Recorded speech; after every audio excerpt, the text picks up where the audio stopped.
Have you ever stopped to think about how truly big changes happen in the world? Not just small shifts, but those massive turning points that reshape everything, from how we live to what we believe. Often, it's not a complicated plan or a huge army that starts it. Instead, it's just one simple idea, a single thought, perhaps whispered at first, that somehow catches fire and spreads, changing minds, then hearts, then actions. Here's the thing about these ideas. They're often so clear, so straightforward. They almost seem obvious once someone says them out loud. But before that moment, before someone had the courage or insight to share it, that idea was just a possibility, floating unseen. And that's why it matters. Teachers, in many ways, are the people who help these ideas come to life, guiding others to see them, question them, and eventually embrace them. Think about one of the oldest, most powerful ideas, the idea that we can learn from the past. For a long time, people just lived, day to day. They figured things out as they went. But then, someone, somewhere, maybe an elder, began to tell stories, not just for entertainment, but to pass on warnings, wisdom, and survival tips.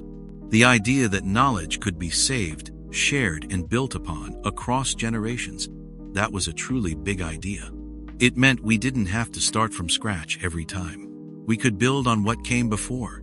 This simple act of passing down knowledge, this one idea, is what helped human civilization grow.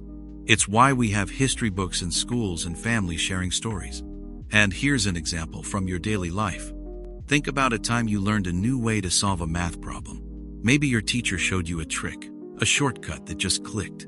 Before that, the problem might have seemed hard, maybe even impossible. You might have felt stuck. But one idea, one new approach, changed how you saw it. Suddenly, numbers weren't just numbers. They were part of a puzzle you could solve. That single insight, shared by a teacher, changed your understanding. It's the same principle, just on a much smaller scale. On a grander scale, think about the idea of universal education. The belief that every child, rich or poor, boy or girl, should have the chance to learn. For centuries, learning was only for the privileged few. But then, some brave thinkers, some teachers in the broadest sense, began to champion the idea that knowledge is a right, not a luxury. It was a radical thought at the time. Yet this one idea, over centuries, slowly began to reshape societies. It led to public schools, to libraries, to governments investing in schools. It changed the very fabric of nations, making societies fairer and stronger. So, here's what happened. A few people dared to imagine a different world, to share an idea, and others listened. And that's the amazing power of a single thought. It reminds us that every lesson, every question asked, every story shared, has the potential to spark something incredible. It shows us that true change often begins quietly, inside someone's mind, before it echoes out into the world. And it reminds us that we, too, carry the power of ideas, waiting to be understood and shared. Have you ever just looked up at the night sky? Really looked? Maybe you're out in the countryside, away from city lights, and suddenly you see thousands, millions of tiny pinpricks of light. It can feel huge, a little bit scary even, but mostly, it's just amazing. You might wonder, what are all those lights? How far away are they? And what is our tiny little planet doing in all of that vastness? For a long, long time, humans looked up and asked those same questions. The stars felt like magic, or like gods watching us. But then, some people started to ask different questions. They didn't just wonder, they observed. They wanted to understand how the sky worked, not just what it was. This is what we mean by the person who showed us the stars. It's not just one person who pointed a finger. It's about the thinkers who helped us see the universe not as a mysterious, unknowable void, but as a place governed by rules, a place we could actually learn about. They taught us how to look and how to think about what we saw. Think about it. For thousands of years, people believed the earth was the center of everything. The sun, the moon, the stars, they all moved around us. It made sense from what we could see every day. But then, brave thinkers, teachers in their own way, started to challenge that idea. People like Nicolaus Copernicus, a long time ago, suggested that maybe the Earth wasn't the center. Maybe we were actually moving around the sun. And then others like Galileo Galilei, who used a new invention, the telescope, to look closer than anyone ever had. He saw moons orbiting Jupiter, just like our moon orbits Earth. This was a huge deal. It meant the old ideas were wrong, and the universe was even stranger and more wonderful than anyone imagined. And then there was Isaac Newton, who figured out the invisible force of gravity, the very thing that keeps planets in their paths and stops us from floating off into space. He helped explain why the planets moved the way they did. These people, these star teachers, they didn't just give us facts. They changed our entire way of thinking about our place in the cosmos. They showed us that with careful observation and smart thinking, we could uncover the deepest secrets of the universe.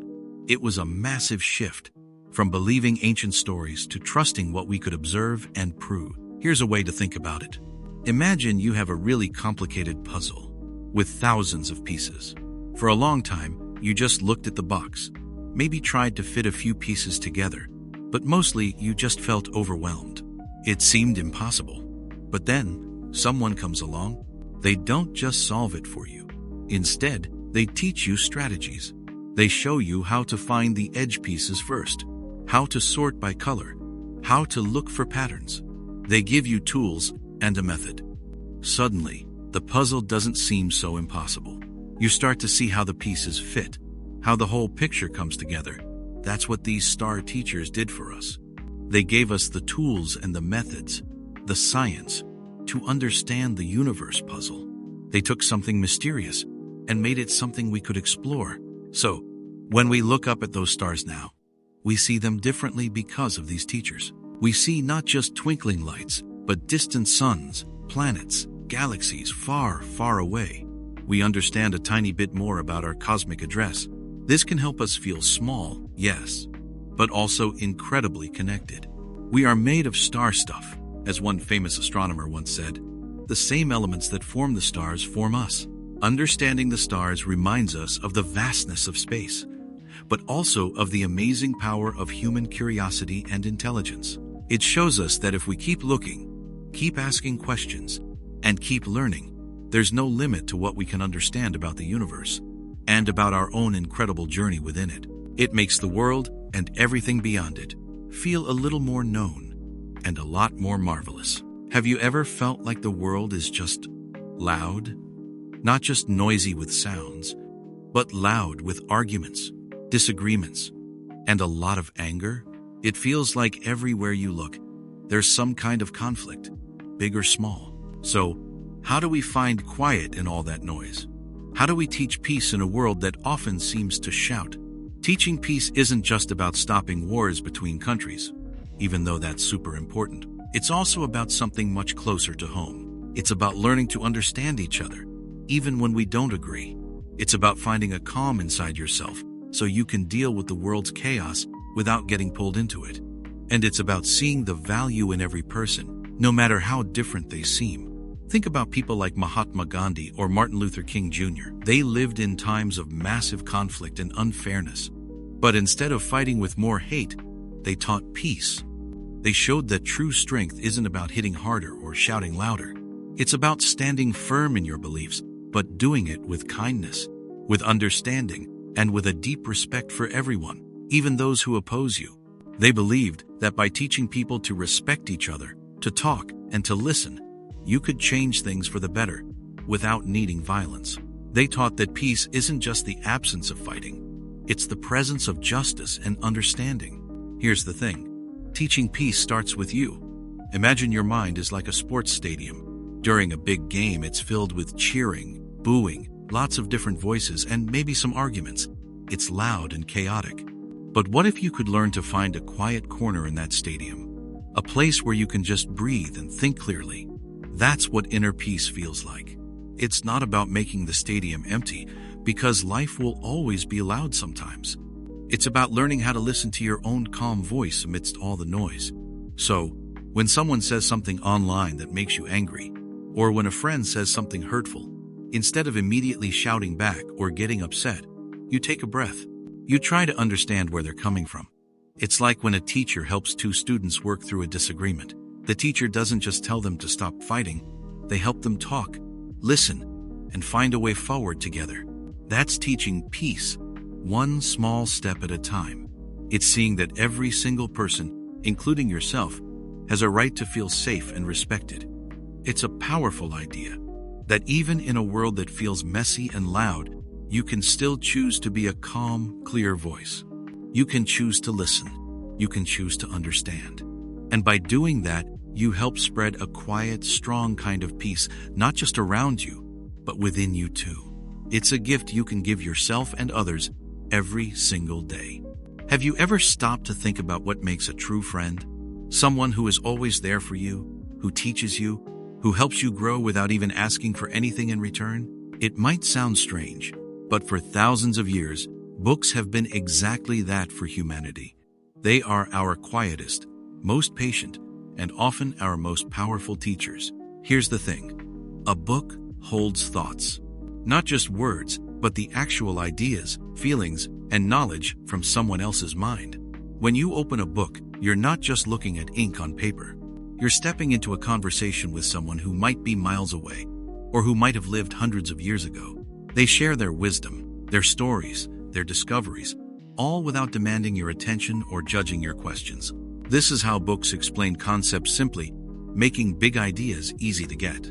For a long time, before books became common, people passed down knowledge by talking. Stories, lessons, and history were spoken from one person to another. But words can change or get lost.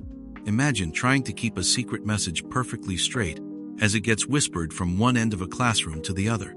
It's hard, right? So, when people started writing things down, it changed everything. Suddenly, an idea could live forever, safely stored. Ancient Greek thinkers like Plato, or scientists from centuries past, their thoughts are still here because someone wrote them in a book. Books became like time capsules for ideas, protecting what we know and letting it travel across time and space. That's how they became such important teachers. Think about a time you were trying to figure out something tricky.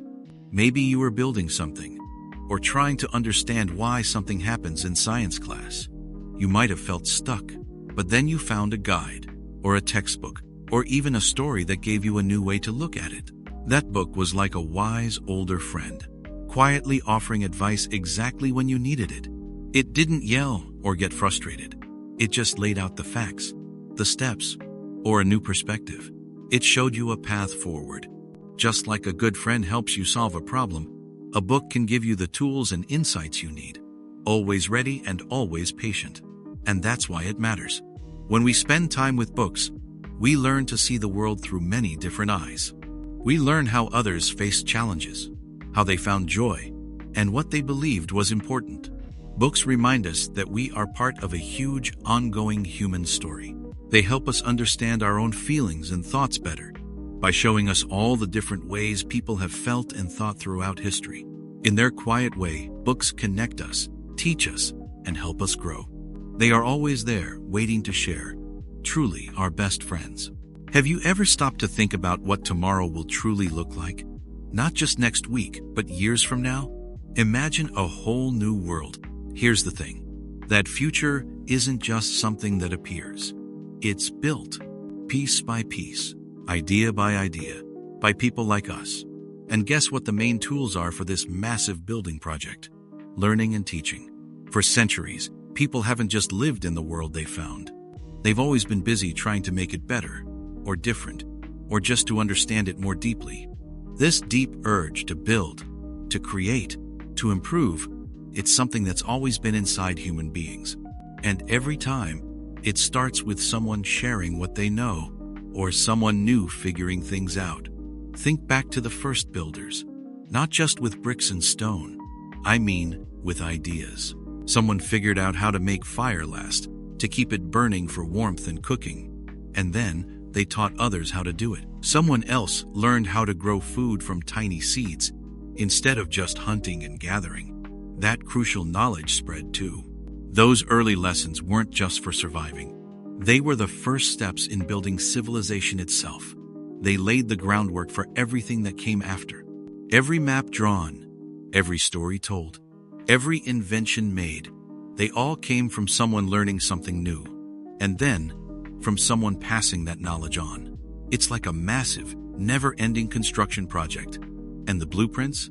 Those are the lessons we learned from our teachers, from books, from experiments, and even from our mistakes. The great thinkers of the past, like ancient Greek philosophers or early scientists, weren't just thinking for their own time. They were laying foundations for everyone who would come after them. They asked huge questions. What is real?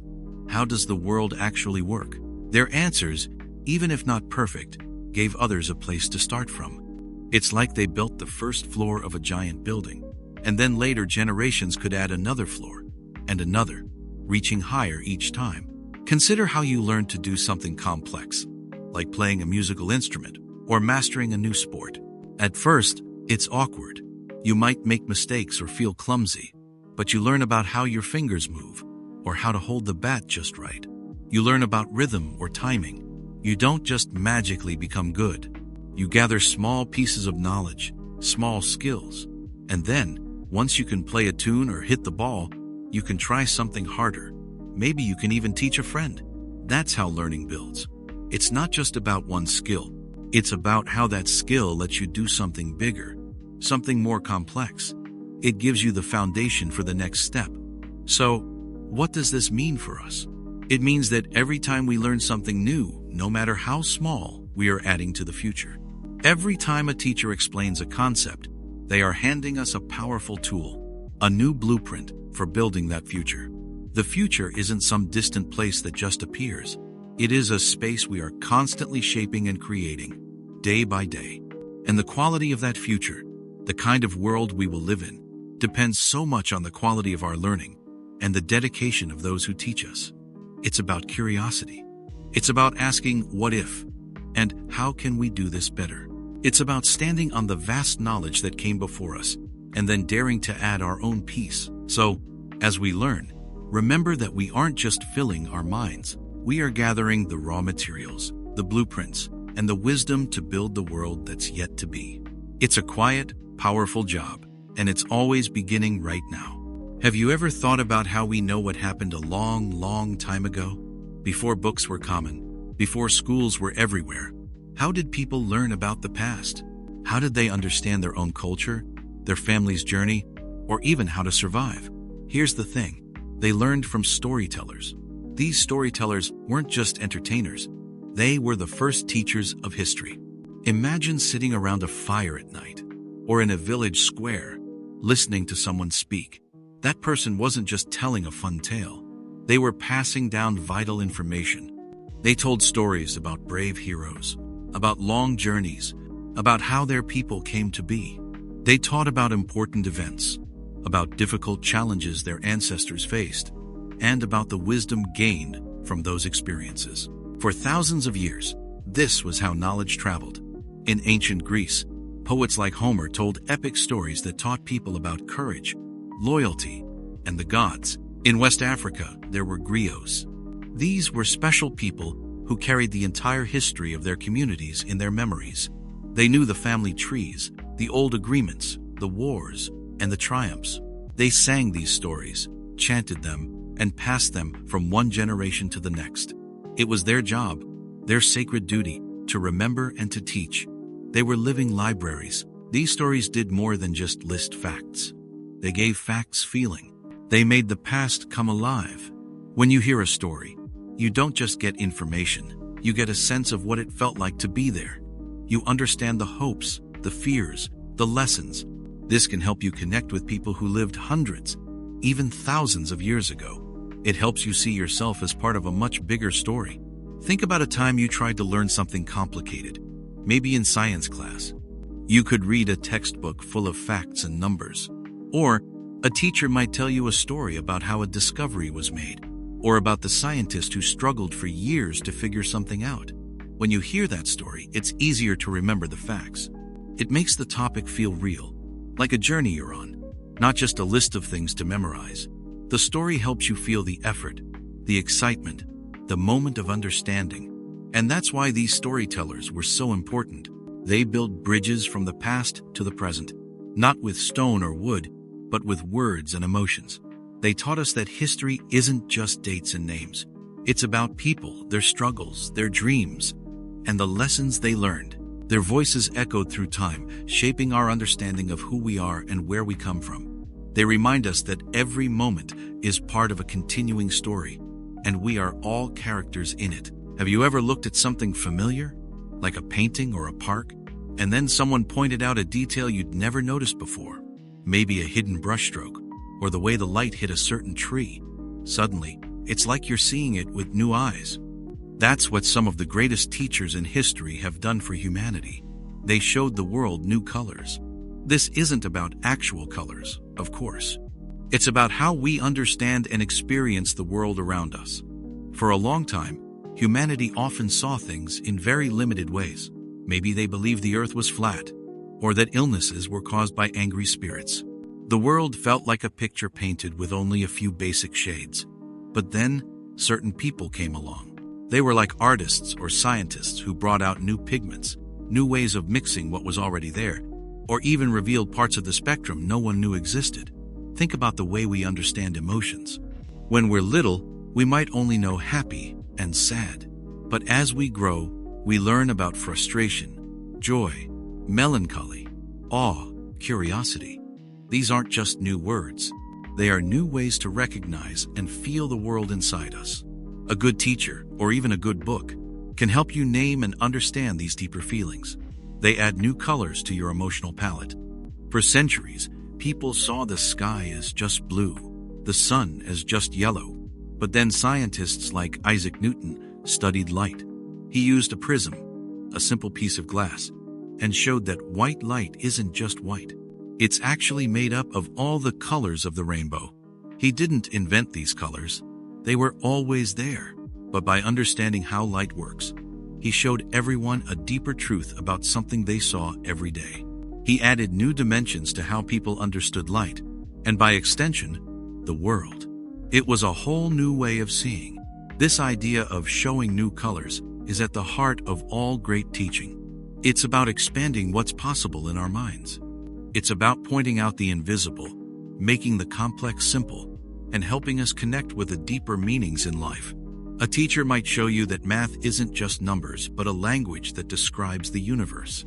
Or that history isn't just dates, but a story of human struggle and triumph. Or that a piece of music can express feelings words cannot. Here's the thing. These teachers aren't telling you what to see. They are giving you the tools to see more. They are teaching you to look closer, to question, to think differently. And that's why it matters so much. When someone shows you new colors, they're not just changing a small part of your mind. They are opening up your entire view of the world, making it richer, more complex, and endlessly fascinating. It helps us realize that there's always more to learn, more to understand, and more beauty waiting to be discovered, just beyond what we can currently see. Have you ever heard a song that just got to you? Not just the tune or the words, but something deeper? A song that made your chest ache, or your spirit lift, even if you couldn't say exactly why? That's the kind of music we're talking about here. It's not just sounds put together. It's sounds that reach into your heart and stir something. It's music designed to make you feel, truly feel, something powerful. It's about more than just listening. It's about experiencing. For thousands of years, people have known music has this power. Ancient cultures, like the Greeks, didn't just see music as entertainment. They believed it could shape a person's character. They thought certain musical modes, or ways of arranging notes, could make you brave, or calm, or even sad. They saw music as a tool for teaching, for healing, and for connecting with something bigger than themselves. It wasn't just background noise. It was a language of the soul. Think about it. A chant during a ceremony, a drum beat for a dance, a lullaby whispered to a baby. These weren't just pretty sounds. They were meant to do something, to call forth a feeling, to connect people, to pass on an idea without words. Here's how it works in a simple way. Imagine you're standing near a huge speaker at a concert. You don't just hear the bass. You feel it. It vibrates through your body. Your bones feel it. This is a basic example of how sound isn't just for your ears. It's for your whole being. Now, think about your mood.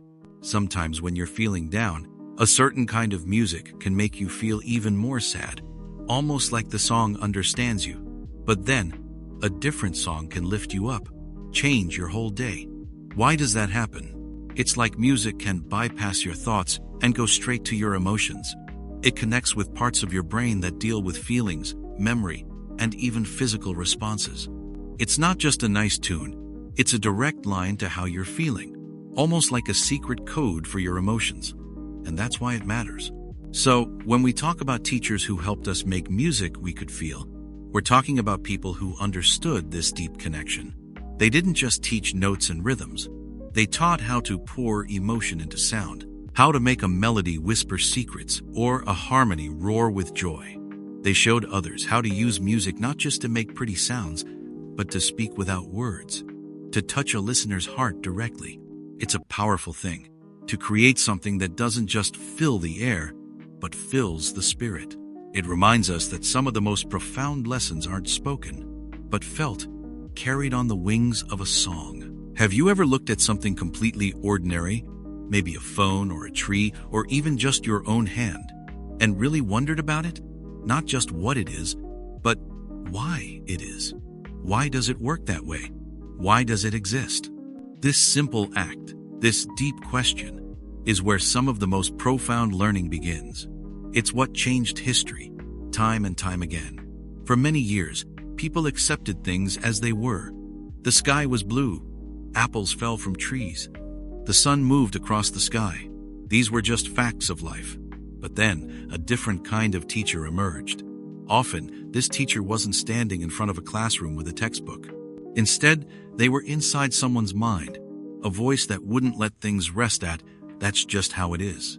This teacher pushed people to dig deeper, to question the obvious. And that's why it matters. Think about ancient Greece, a long, long time ago. There was a philosopher named Socrates. He didn't write books. He didn't lecture from a podium. Instead, he walked around Athens and talked to people.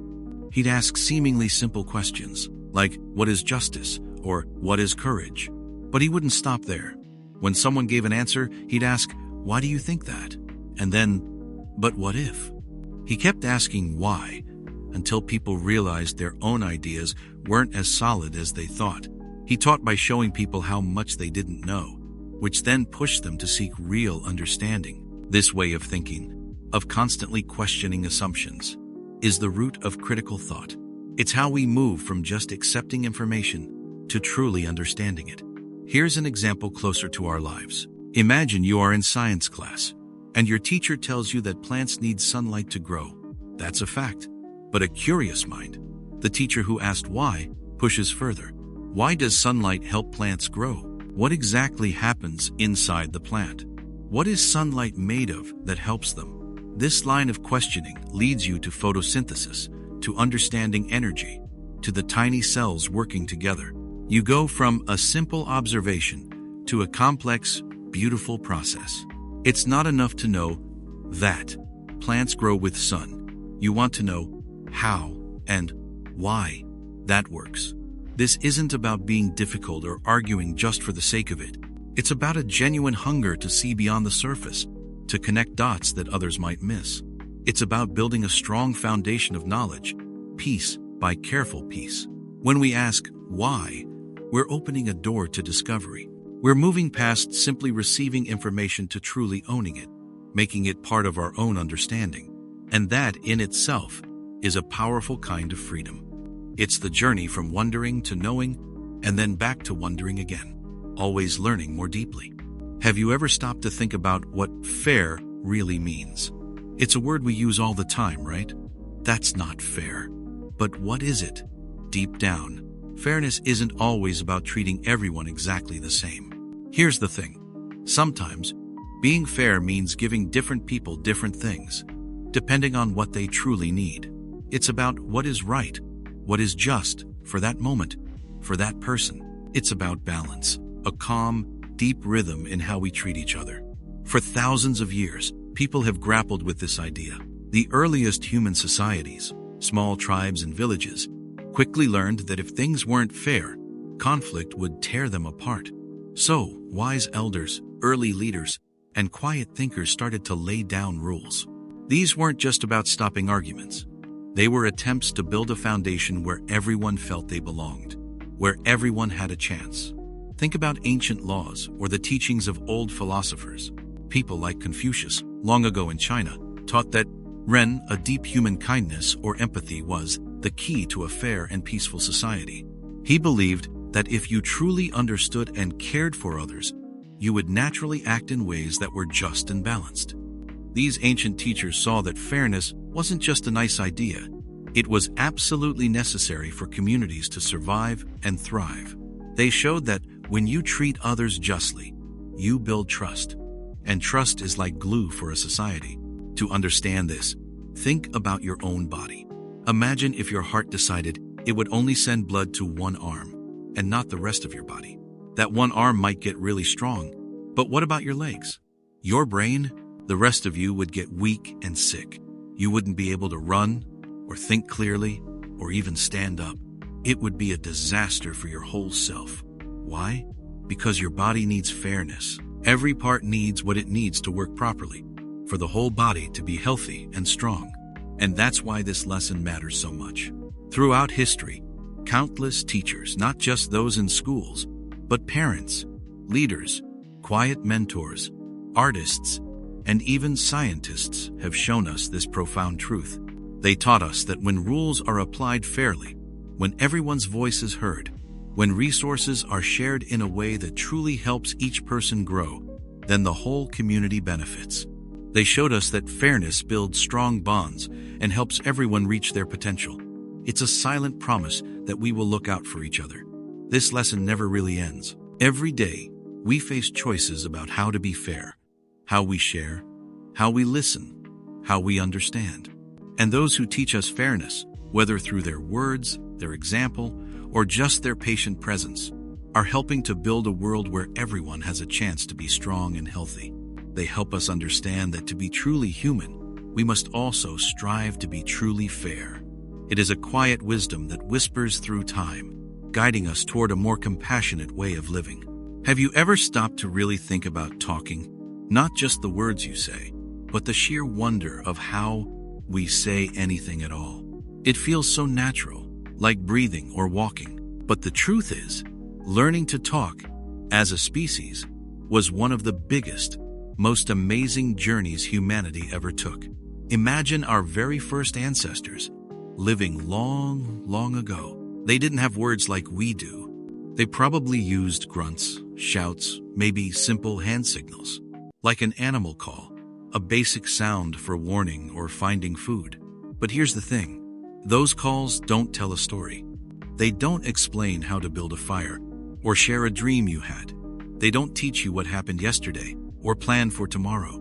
Slowly, over vast stretches of time, millions of years, not just a few centuries, something incredible began to happen. Our brains grew more complex. Our throats and mouths changed, allowing us to make a wider range of distinct sounds. And we, as humans, started to link those sounds to specific meanings, shared by everyone in the group. It was like trying to build a huge, invisible puzzle without a picture. One person might make a sound that meant food. Another might use a different sound for danger. Then, maybe, they figured out how to put those sounds together. Food danger could mean, don't eat that berry. This wasn't one teacher standing at the front of a cave. This was humanity. All of us, learning together.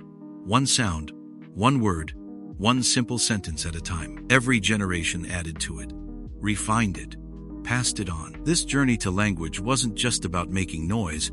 It was about creating shared understanding. It built trust. It let us warn each other, share hunting tips, tell stories about the stars, and pass down important knowledge. It was how we started to really connect, not just as individuals, but as a community. And that's why it matters. Without this shared way to communicate, we couldn't have worked together on big tasks, or explained complicated ideas, or even understood each other's feelings. Think about a baby learning to speak. They start with cries, then simple sounds like mama or dada. It's a slow, steady process. They learn by listening, by trying, by seeing how you react to their sounds. They don't just pick up words, they pick up how to use those words to connect with you, to get what they need, to share their joy or sadness. That's a tiny, fast-forward version of what happened to all of humanity. We learned to make sounds that meant something, and then learned to string those meanings together. So, when we talk about teachers who changed human history, perhaps the very first great teachers were our own collective human minds, the quiet, steady hum of evolution, the deep, shared human need to understand and be understood. Every word we speak today, every story we tell, is built on countless generations of people figuring out how to connect their thoughts to another person's mind. It's an invisible bridge, strong and beautiful, built sound by sound, meaning by meaning. It's the quiet miracle that lets us share what it means to be human, and that allows us to truly know each other. Have you ever stopped and truly looked at the world around you? Not just your phone or a screen, but a tree, a river, or even a tiny insect? It's a simple question, but it leads to a big idea. Humans have looked to nature for answers for a very long time. Before schools existed, the forest, the sky, the ocean, these were our greatest teachers. Think about it. Where did early humans learn to find food? How to build shelter from wind and rain? How to tell when seasons would change? They learned by watching.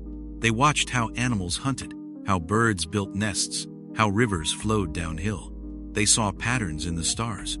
They saw life and death, growth and decay, all happening in a never-ending cycle. This wasn't just about survival. It was also about understanding deeper questions. Many ancient cultures believed answers were written into nature itself. Indigenous peoples, for example, have always held deep respect for the earth. They saw all living things as connected. If you hurt one part, you hurt yourself. Their stories, art, and way of life all came from observing the land. Later, even with cities, thinkers still turned to nature. Ancient Greek philosophers talked about natural order. They believed there was logic in the universe, seen in how planets moved, or how a seed grew into an oak. This idea shaped early science. People tried to figure out the world's rules by observing how things worked in the wild. Here's an example. Imagine building something strong, like a bridge. You could guess, or look at how nature builds. Think about a spider web. It looks delicate, but it's incredibly strong. Spiders don't use heavy steel. They use silk designed to be flexible and spread force. Or think about a bird's bone, hollow but super strong. Engineers today study biomimicry to design better things, even medicines. They learn from nature's wisdom. It's not just about building things, though. It's also about understanding ourselves. When you feel overwhelmed or confused, sometimes going for a walk in a park or sitting by a lake can help clear your mind. Why? Because nature puts things into perspective. It reminds you that you are part of something much larger. Trees don't rush. Rivers flow steadily. Mountains stand firm. They simply are, and that's why it matters. Nature teaches us patience, resilience, and the beauty of simple existence. It shows us how everything connects, and how even small things have a vital role. When we take time to listen to the wind, or watch the clouds, we connect with a wisdom that has been here long before us. It's a quiet classroom, always open, ready to teach us about life, if only we remember to look, listen, and truly see. Have you ever looked at something you thought you knew, maybe a familiar drawing or a problem, and then suddenly seen it in a completely new way? It's like a switch flips in your mind. This feeling, this act of seeing things differently, is one of the most powerful skills any teacher can share. It's not about changing what's actually there, but about changing your own view of it. It's about perspective, and that's why it matters so much. Think about it. For a long time, most people believed the earth was flat. The sun went around us.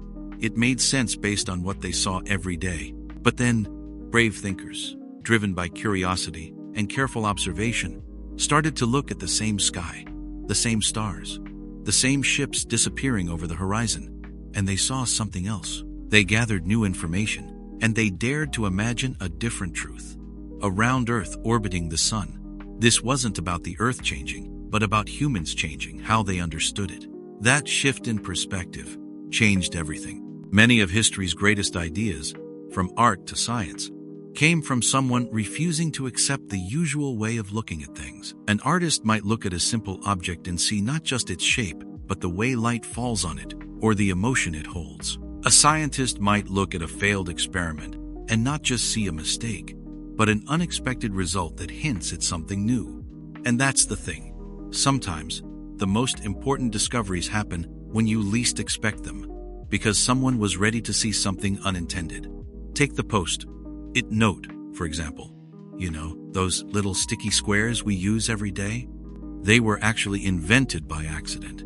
A scientist at a company called 3M was trying to create a super strong glue. His experiment failed. The glue he made was weak. It didn't stick very well, and it could be pulled off easily without leaving a mark. Most people would have just thrown it away, calling it a failure. But another scientist at the same company, Art Fry, saw it differently. He was frustrated because the paper bookmarks in his hymn book kept falling out.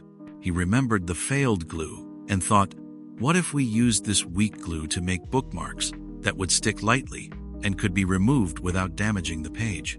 And that's how the Post-it note was born. By seeing a mistake as a solution to a different problem, he saw weakness as a strength for a new purpose.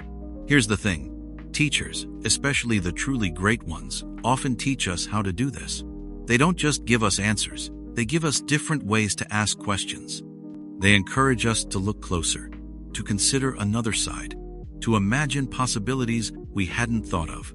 They help us see that a problem isn't always a wall, but sometimes just a puzzle waiting for a new way of thinking. So, learning to see things differently is not just about solving big problems, it's a way of living. It helps us understand each other better, because we can try to see the world from another person's point of view. It helps us be more creative, because we're open to new ideas. It helps us grow.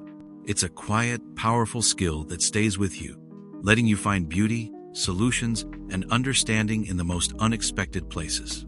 It's always there, waiting for you to simply shift your gaze.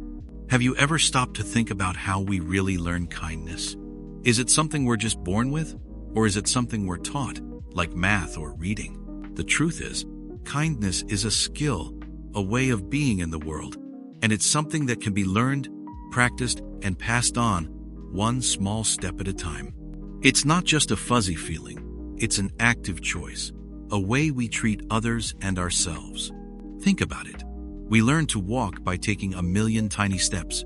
We learn to play an instrument by practicing scales over and over. Kindness works the same way. It starts with simple acts. Maybe a smile to someone who looks down, holding a door open, or listening quietly when a friend needs to talk. These small moments build up, making a habit of caring. Long ago, thinkers in different parts of the world understood this deeply. In ancient China, a great teacher named Confucius talked a lot about Ren, which means something like humaneness or goodness. He believed that if everyone practiced this kindness, starting in their own families and communities, the whole world would become more peaceful. He taught that it's about treating others the way you want to be treated, and constantly trying to improve yourself. It wasn't about big, showy acts, but about consistent, everyday actions. And in India, the Buddha taught about metta, which means loving, kindness. He said we should wish well for all living things, including ourselves. This wasn't just a thought, it was a practice. You'd meditate on these feelings, slowly expanding them from yourself to your loved ones, to strangers, and even to those you found difficult. The idea was to cultivate a heart that naturally wanted good for others. So, here's the thing. These teachers, separated by thousands of miles and years, both saw kindness as something you practice, like building a muscle. It gets stronger with use. Imagine dropping a pebble into a calm pond. What happens? Little ripples spread out from where it landed, getting wider and wider. Your small acts of kindness are like those pebbles. When you help someone, even in a tiny way, it doesn't just affect them. It might make them feel better, which could lead them to be kinder to the next person they meet. And that person might carry that feeling forward. It's a chain reaction, a quiet ripple effect. It shows how one kind word or deed can travel further than we ever imagine. This doesn't mean you have to be perfect all the time. Sometimes you'll forget. Sometimes You'll mess up. That's okay. The point is not perfection, but the steady effort, the decision to try again. Because teaching kindness, both to yourself and to the world around you, isn't about grand gestures. It's about recognizing the power in every gentle word, every patient moment, every small, intentional act of understanding. It's about building a better world, one caring step at a time, quietly, persistently. Have you ever stopped to wonder where the truly big ideas come from? Not just the answers we memorize, but the deep thoughts that change everything. Think about it. We see the inventions, the masterpieces, the grand theories. But what about the quiet, hidden work that happened first? That's what we mean by the mind behind the big ideas. It's about the stillness, the deep part of thinking where the seeds of understanding really grow.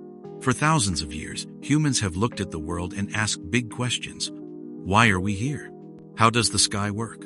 What is true? These aren't easy questions. They demand a kind of thinking that goes beyond what you see or hear right now.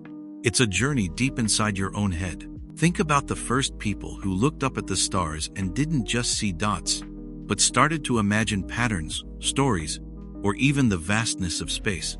That wasn't a quick thought. That was a deep, slow turning over of ideas. A quiet wonder.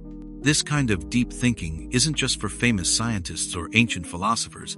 It happens in everyday life, too. Imagine you're trying to solve a really difficult puzzle, like a complex Rubik's Cube, or a tricky math problem that seems impossible at first. You don't just stare at it. Here's what happens. You might sit quietly, away from distractions. You turn the problem over in your mind. You try one thing, then another. You let your thoughts wander around the problem, searching for a connection, a pattern you missed. Sometimes, the answer just clicks, almost as if it bubbled up from somewhere deep inside your brain after all that quiet, focused effort. That quiet, focused effort? That's the essence of the mind behind the big ideas. It's not about being the fastest or the loudest. It's about being willing to sit with a question, to let it sink in, to explore its many layers. It's about patience. It's about letting your thoughts truly explore, without rushing to a simple answer.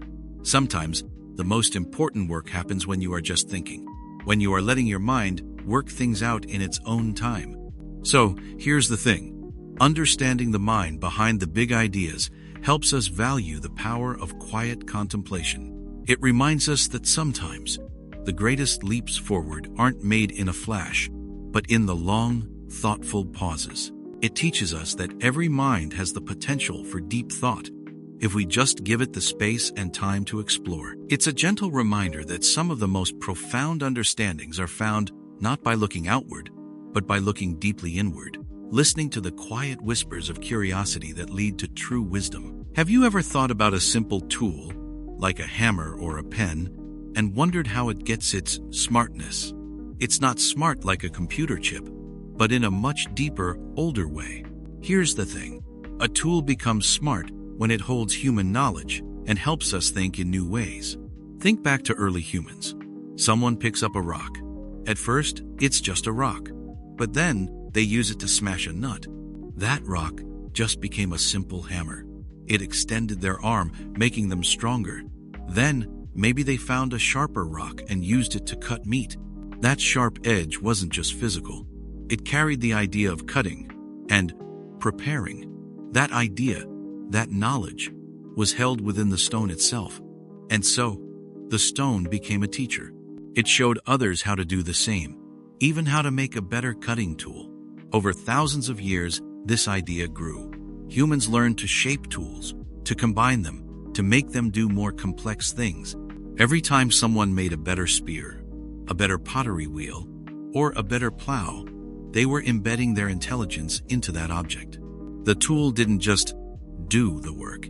It carried the thought of how to do the work, how to do it efficiently, how to make life a little easier. And then, something truly amazing happened. Writing. Imagine the first marks on a cave wall, or symbols scratched into clay.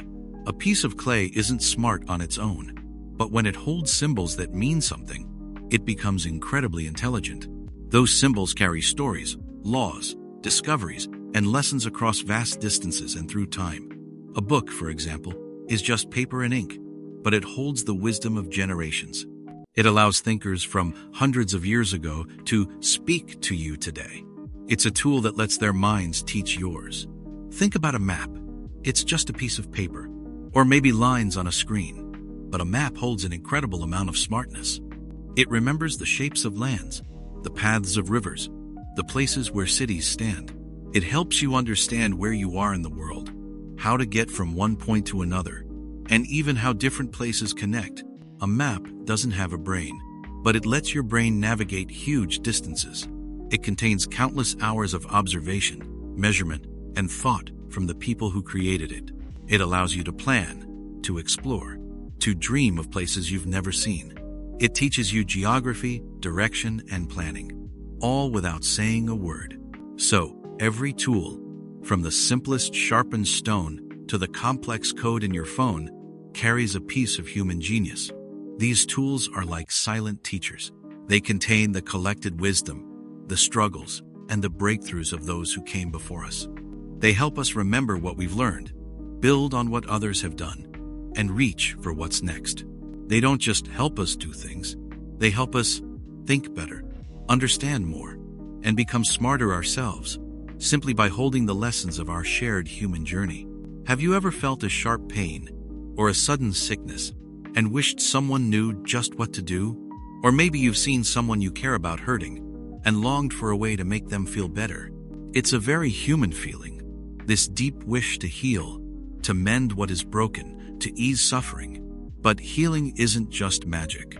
It's a journey of knowledge, passed down through generations, taught by people who watched, listened, and learned from the world around them. Think about it. At the very beginning, when humans first walked the earth, sickness and injury were terrifying mysteries. There were no hospitals, no doctors in white coats. So, how did people learn to heal? They learned from observation. They saw which plants made wounds close or which herbs eased a cough. They noticed how a bone felt after a fall and how it slowly knit back together.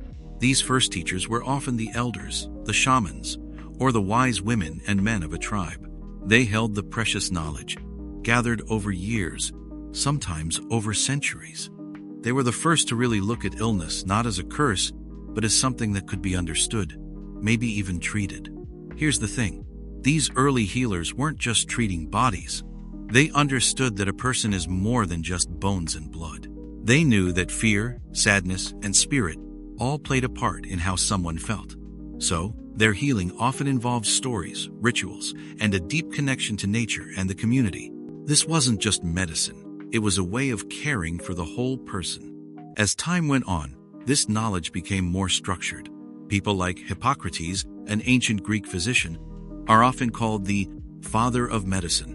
Why?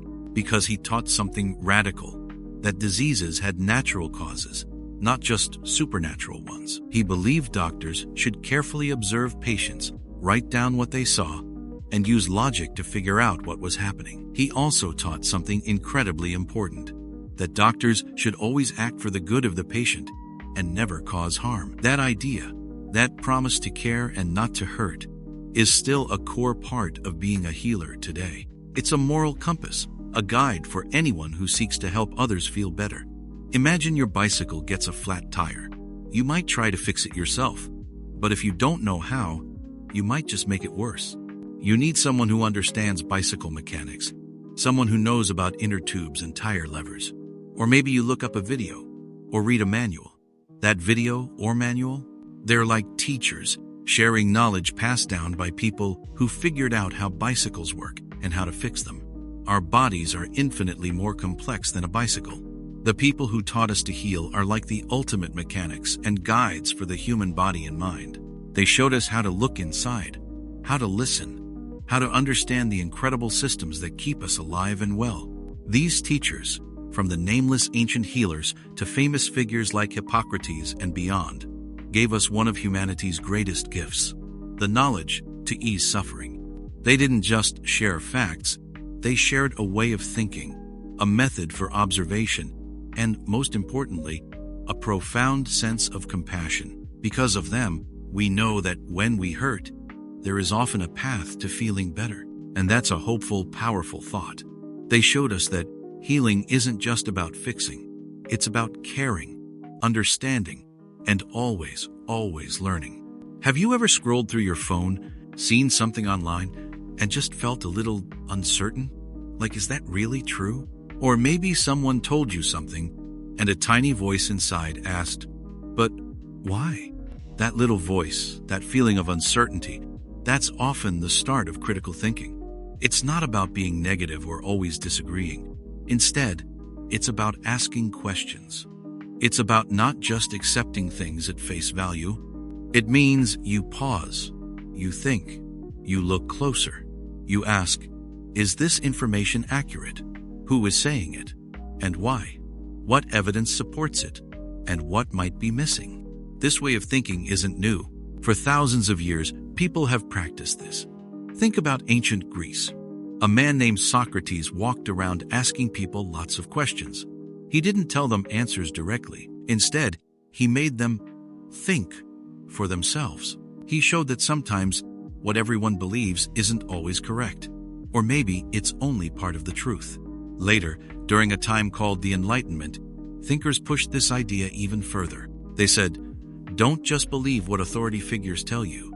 Use your own reason. Question everything. That idea changed how people saw the world, how science grew, and how governments were formed. It's the very foundation of discovery and progress. So, how does this look in your everyday life? Imagine you see a social media post that says, eating toast before bed helps you get straight A's. It sounds amazing, right? Your first thought might be, awesome, I'm making toast tonight. But if you're thinking critically, you'd pause.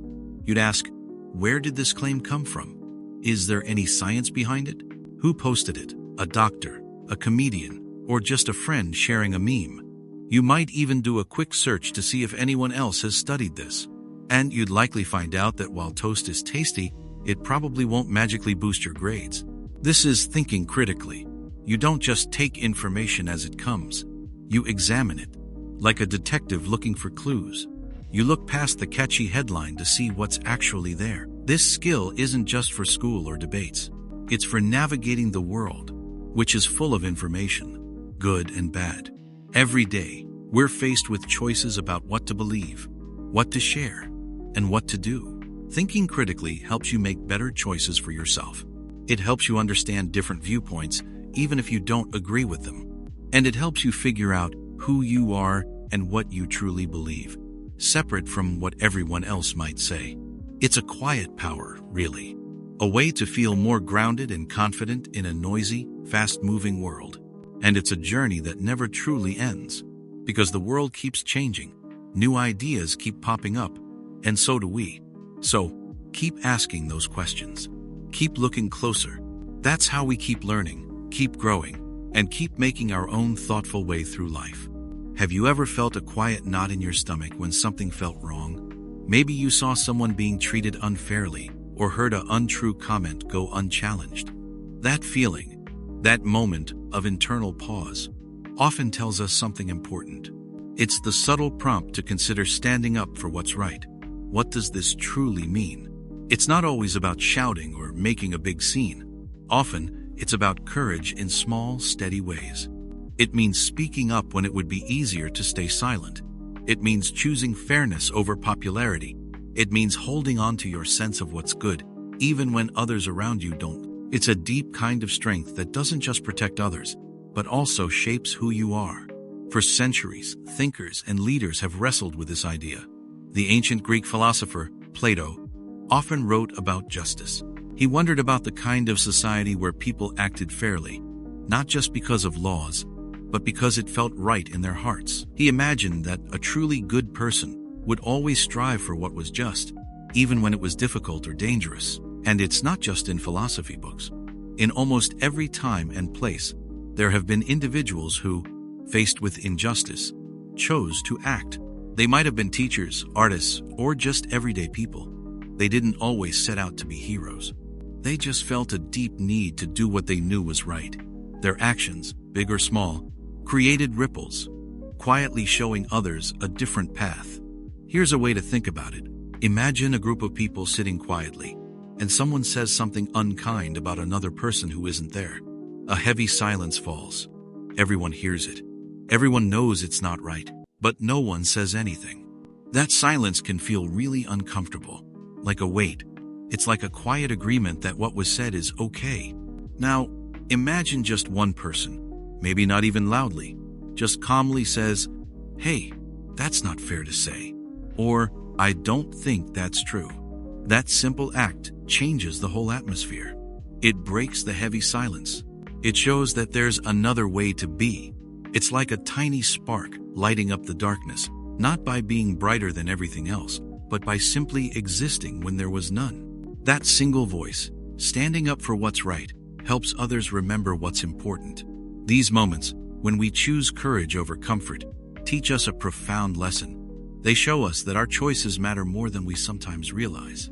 Every time someone stands up, no matter how small the action, they are teaching a silent lesson to the world. They show that kindness and fairness are not just abstract ideas, but living actions. And in doing so, they help build a world where goodness can truly grow. It's a quiet but powerful way to shape the future, one moment of integrity at a time. Have you ever listened to someone speak and felt their words settle deep inside you? Not just the sounds they made, but the ideas, the way they made you see something new. Sometimes, the most powerful lessons aren't yelled from a mountaintop. They come from a voice that cuts through the noise. It's a voice that speaks truth, clearly and simply. This kind of voice inspires. It doesn't force you to agree. Instead, it invites you to think, to feel, to understand. It's the voice of a true teacher, someone who helps you find your own path. This isn't about being loud. It's about being clear, honest, and sharing wisdom in a way that connects with your spirit. Think back through history. Many great teachers didn't have microphones or television shows. They stood in town squares or under trees. People gathered. Think of Socrates in ancient Greece. He didn't write books. He just talked to people, asking questions.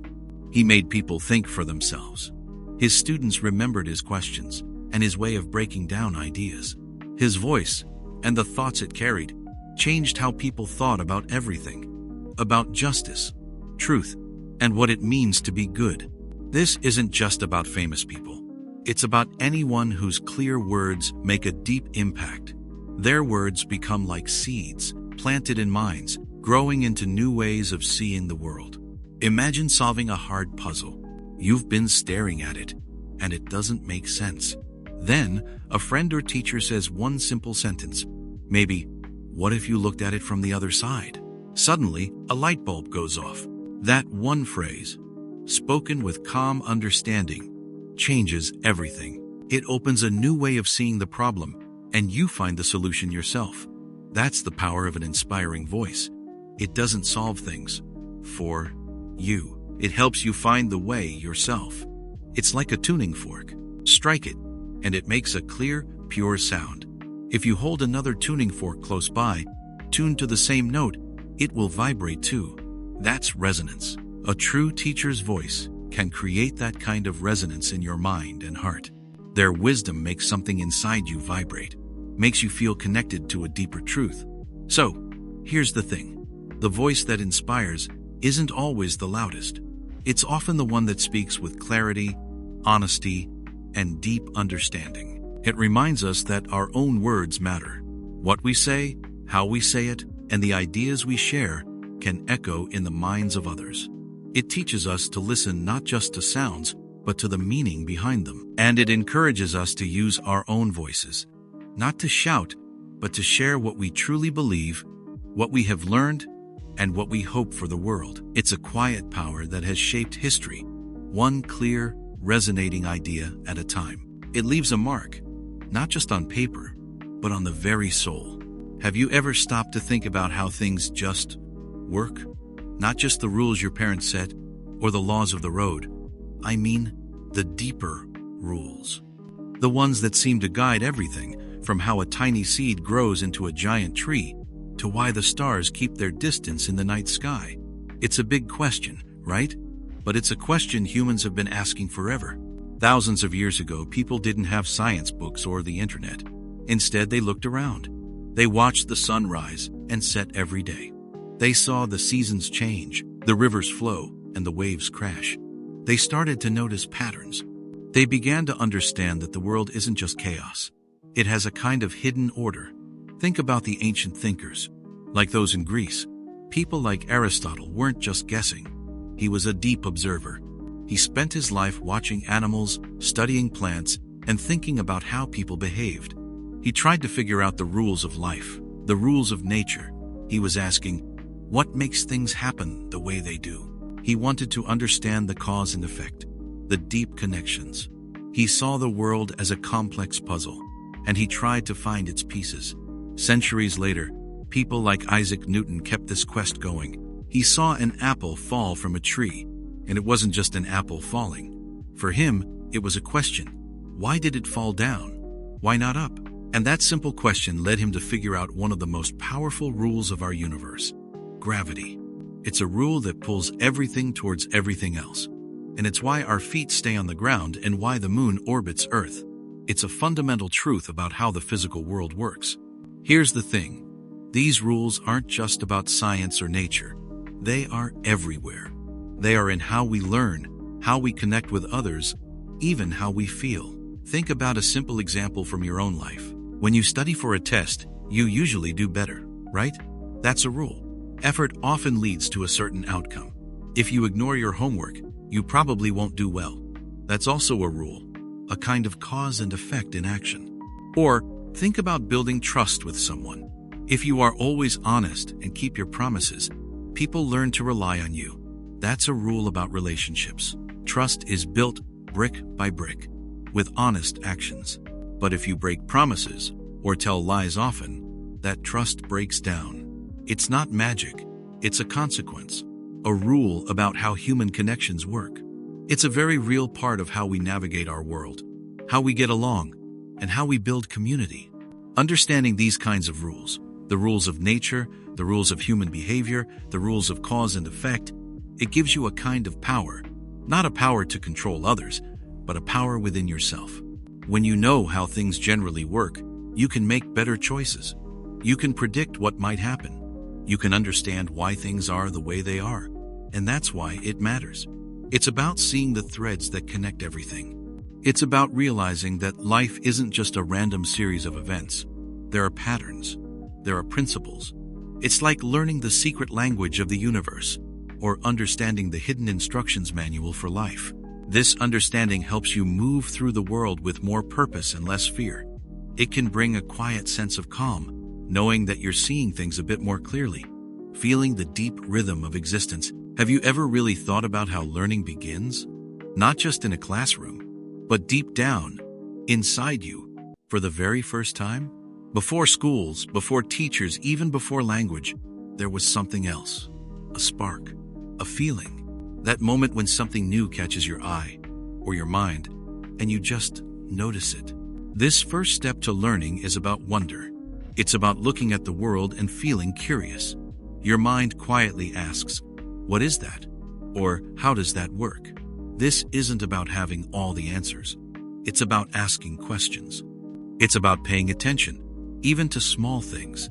It's the simple act of wondering, observing, feeling a pull towards something you don't yet understand. Think about early humans. Long before formal education, they didn't have textbooks or teachers. They learned by watching the world, by asking questions with their eyes and hands. How did fire work? Which plants were safe? Where did the animals go? Their survival depended on sharp observation and deep curiosity. Later, ancient thinkers, like the Greek philosophers, talked about this. They believed wisdom started with wonder. Philosophy, the love of wisdom, began when someone first looked at the stars and wondered why they moved. For them, the first step wasn't memorizing facts. It was just seeing something and thinking, why? Or, what if? This was for everyone, from early tool makers to those who first looked at the night sky. Here's an easy way to think about it. Imagine a baby. A baby doesn't go to school, but it learns so much, so fast. How? It starts with looking, touching, tasting. A baby sees a new toy and reaches for it. It learns how it feels, how it sounds when shaken, if it's hard or soft. The baby discovers it through pure curiosity and simple observation. Or think about a scientist. Before they design an experiment, they usually have an observation. They see something unusual. Maybe a plant grows differently, or a sound happens only at a certain time. That initial, that's interesting, is the first step. It's the moment of curiosity that starts everything. It's not about knowing the answer yet. It's about recognizing there's a question. This can happen in your everyday life too. Maybe you notice a strange cloud, or you wonder why a song makes you feel a certain way. That little moment of noticing, that spark of "I wonder," that's the true beginning. So, here's the thing. The first step to learning isn't a complex method or secret formula. It's simple and very human. Being truly curious. It's the quiet courage to admit you don't know something, and letting that feeling gently guide you. It's about staying open, about letting the world surprise you, about seeing the ordinary in a new way, or spotting the extraordinary hiding in plain sight. And here's why it matters. This first step is always available. No matter how much you know, that spark of wonder is always there, waiting. It's a quiet invitation to explore, to question, to seek beyond what you already understand. It's the soft hum of discovery, a reminder that the world is vast and full of things waiting to be noticed by a curious mind. Have you ever noticed how sometimes a picture just shows you something instantly, in a way words never quite can? It's like a secret language, understood by everyone, no matter where they're from or what language they speak. For thousands of years, long before people wrote books, humans were drawing pictures. These weren't just pretty images. They were some of our first, most powerful teachers. Think about the earliest humans, living in caves. They didn't have classrooms or textbooks, but they drew on cave walls. Why? Perhaps to show younger hunters how a certain animal moved, or where to find water, or what parts of a hunt were dangerous. These drawings were lessons in survival, passed down visually from one generation to the next. They taught practical skills and important stories without needing a single written word. It was a deep, silent way of sharing knowledge. As societies grew, drawings continued to teach in new ways. Maps, for instance. A map isn't just a drawing. It's a teacher showing you where you are, where you want to go, and the best way to get there. Ancient sailors used simple maps to navigate vast oceans. Explorers drew what they saw, teaching future generations about new lands and unknown dangers. These simple lines and symbols held incredible amounts of information, guiding journeys and preventing mistakes. Even complicated ideas became clear through drawings. Imagine trying to explain how the human heart works just with words. It would be incredibly difficult, full of long, confusing sentences.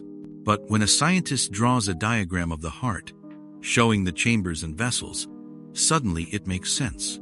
Or when an engineer sketches how a bridge should be built, those lines and shapes teach others exactly what to do.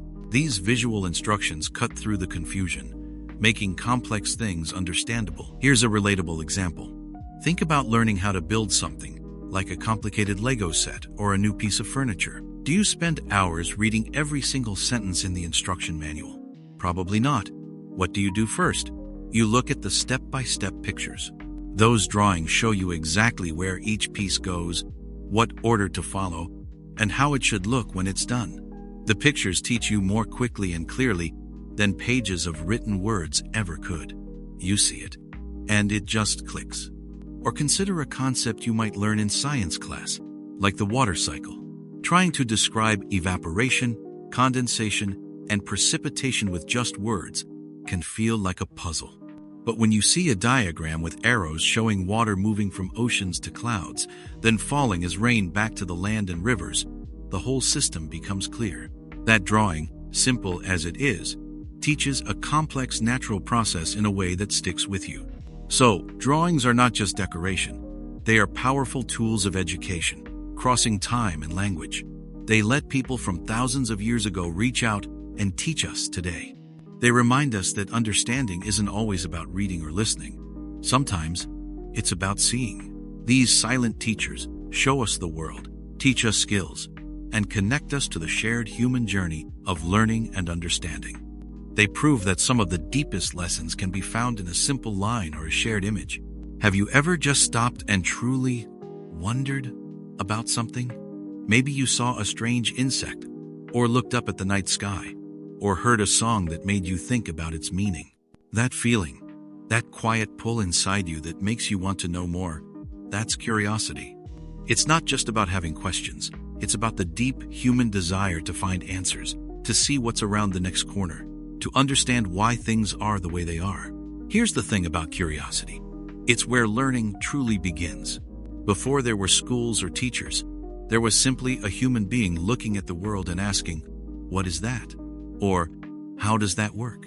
Imagine early humans, centuries ago, looking up at the stars. They didn't have maps of the galaxy. They didn't have telescopes, but they had a powerful sense of wonder. They felt that deep need to understand the bright dots moving across the dark sky.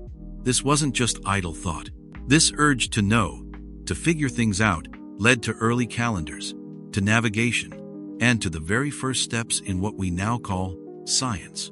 It showed them that the world was bigger and more complicated than they first thought. Curiosity is like a hidden key.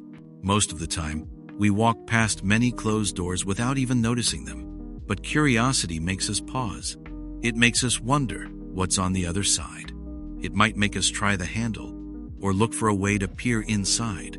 Think about a time you had a question, and you just had to look it up. Maybe it was about a random historical event, or how a special effect works in a movie, or why a certain animal behaves the way it does. That small act of searching, of wanting to fill a gap in your knowledge, is a direct result of curiosity. It's how scientists keep going even after many failed experiments. They want to know the truth. It's how artists find new ways to express ideas. It's how writers discover new stories. And this isn't just about big discoveries or ancient history. It's about our everyday lives too. When you meet someone new, curiosity helps you ask questions and truly listen. This can help you understand them better and build a real connection. When you learn about a different culture, curiosity opens your mind to new ways of thinking, new foods, and new traditions. It helps you see the world from different angles. It makes you realize that there's always more to learn, more to experience, more to understand.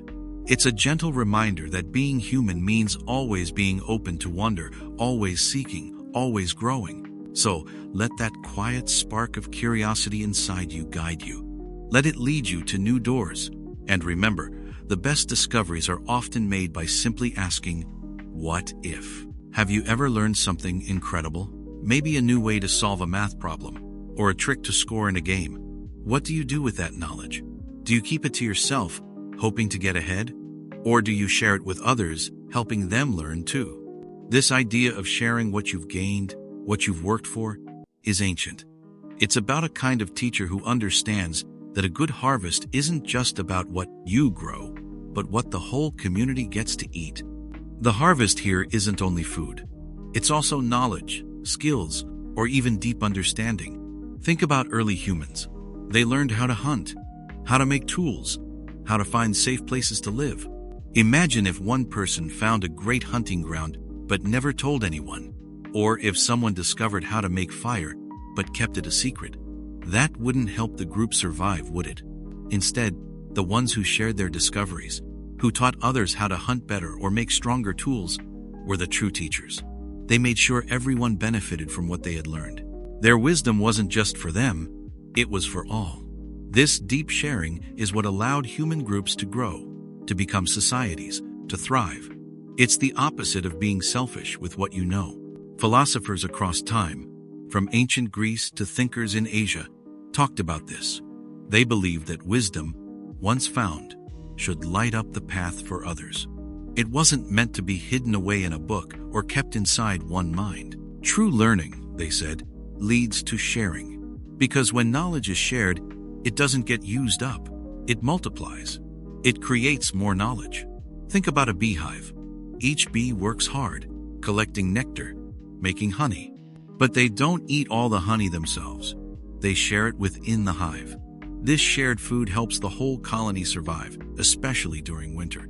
It allows new bees to grow and the queen to continue her work. If each bee only looked out for itself, the hive wouldn't last. The shared harvest of honey means the whole community is strong. In the same way, when a scientist makes a breakthrough, they usually publish their findings. They share their harvest of discovery so other scientists can build on it, test it, and push the boundaries of what we know even further.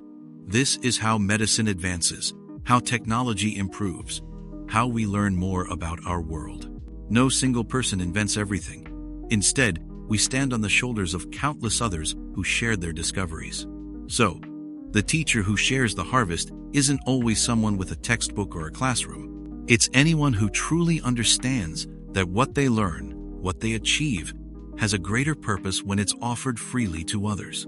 It's the spirit of generosity with knowledge, the understanding that we rise higher when we lift each other up. When you share your insights, you're not just giving something away.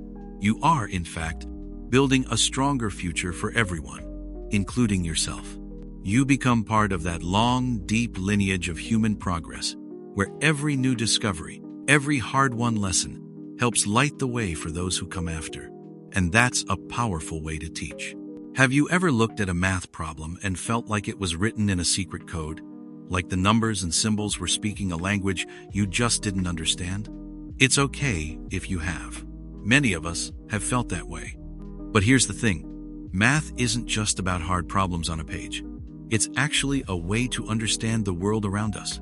It's a language, yes, but one that helps us see the patterns hidden everywhere. Think about the earliest humans. They didn't have calculators or textbooks, but they needed to know how many animals were in their herd, or how many days until the moon was full again. They looked at the stars and wondered how they moved. They needed to build shelters that wouldn't fall down. And to do all these things, they started noticing patterns. They counted. They measured. They saw shapes. That was the very beginning of math. People like the ancient Egyptians used math to build massive pyramids that still stand today. They understood angles and measurements in incredible ways. The ancient Greeks, like Pythagoras, believed that numbers held the secret to the entire universe. They saw math not just as a tool, but as a path to truth and beauty. They found mathematical patterns in music, in art, and in the very growth of plants. For them, math wasn't separate from life. It was woven into everything. So, how does this help us now? Imagine you're watching a really exciting basketball game. When a player takes a shot from far away and sinks it perfectly, it's not just luck. It's a mix of skill, yes, but also an incredible, almost unconscious understanding of physics. The angle of the shot, the force behind the ball, the distance to the hoop. These are all mathematical ideas at play. The player doesn't do a calculation in their head, but their body has learned the math of the shot through practice. Or think about music. A song that sounds really good, that makes you feel something, often follows mathematical patterns. There are rhythms, beats, and harmonies. These aren't random. They are built on relationships between notes and timings that can all be described with numbers. When the notes fit together perfectly, it feels right. That rightness is often math at work, creating order and balance. Here's what I found about math. It's like learning to see the invisible threads that connect everything. It's not always about finding the right answer to a tough equation. Sometimes, it's about learning to appreciate the order in a seemingly messy world. It's about understanding why things work the way they do, from the swing of a pendulum to the curve of a breaking wave. When we understand math, even just a little, we start to see the world with new eyes. We begin to notice the quiet, amazing structure that holds everything together. And that can be a really comforting and beautiful thought. Have you ever wondered what the very first schools were like? Not buildings with desks, but the places where humans first truly learned? Long ago, before cities and books, learning happened in what we might call ancient camps. These weren't places with attendance sheets. Instead, they were where families and early communities gathered. They were, in a way, the original classrooms of the world. Early humans needed to know how to find food, build shelter, make tools, and stay safe. There were no textbooks for this. No teachers stood at the front of a room. Knowledge passed down directly, from one person to another, usually from older people to younger ones. This was teaching that happened through living, through watching, and through doing. Imagine a group around a crackling fire. An elder might show how to chip flint into a sharp tool, or how to identify safe berries. Children watched. They tried. They made mistakes. And they learned. Someone might tell a story about the stars, explaining the seasons, or teaching the rules that kept their community together. These stories weren't just for fun. They carried history, science, and wisdom. They taught about the world and how to live in it. The teachers in these ancient camps weren't always called teachers. They were simply the experienced ones. The skilled hunter, the wise storyteller, the person who knew which plants healed. Everyone was both a student and, in their own way, a teacher. If you learned how to make a strong rope, you then showed someone else. If you found a new way to catch fish, you shared it. This kind of learning was vital for survival. It was how humans got smarter as a group, not just alone. Here's an example that might feel familiar. Think about learning to cook from someone in your family, like a grandparent. They don't hand you a recipe. Instead, you stand beside them. You watch how they chop, how they stir, how they smell the spices. You learn by helping, by tasting, by asking questions, and by trying it yourself. This hands-on shared experience, where wisdom flows directly from actions to understanding, is very much like those ancient camps. Your kitchen becomes a place of shared learning. The lessons learned in these early camps weren't just about facts or skills. They were about understanding the rhythm of life, how everything connects. They taught patience, observation, and how to work together. True wisdom often came from experiencing the world directly and from the deep bonds between people. It reminds us that learning isn't just about gathering facts. It's about sharing life, building connection, and understanding our place in the long story of humanity. It's a quiet whisper from the past, reminding us how much we learn when we truly open our eyes and listen to the world around us and to each other. Have you ever stopped to think about who education is for? Is it for the smartest kids, the wealthiest families, or is it for everyone? This might seem like a simple question today, but for a long time, the answer was very different from what we understand now. For much of human history, learning was a privilege, not a right. It was often kept secret, passed down only to priests, scribes, or the children of kings. They believed that only certain people were meant to hold knowledge. They thought that if everyone learned too much, it might upset the way things were. So, most people lived their lives without ever learning to read a single word. They couldn't write their own names.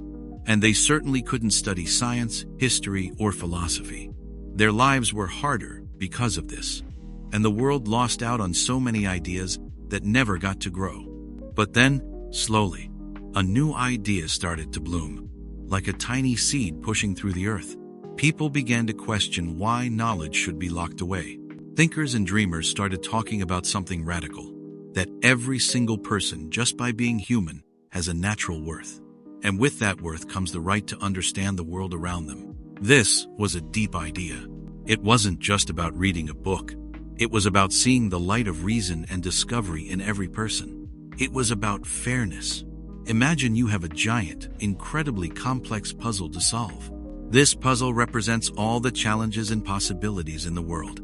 For ages, only a few people were given puzzle pieces. They tried their best, but they could only ever see a small part of the big picture.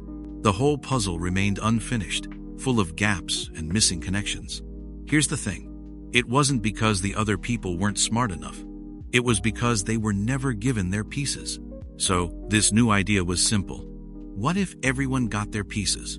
What if every person, no matter where they came from or how much money their family had, got a chance to learn, to think, to question, and to add their own piece to the puzzle? And that's what started to happen. People began to fight for public schools. They believed that education wasn't just about making smart individuals. It was about making a smarter, stronger community. It was about building a world where everyone could understand each other better. This shift, this belief that every mind deserves to learn, has been one of the most important changes in human history. It reminds us that knowledge isn't a limited resource, like gold or oil.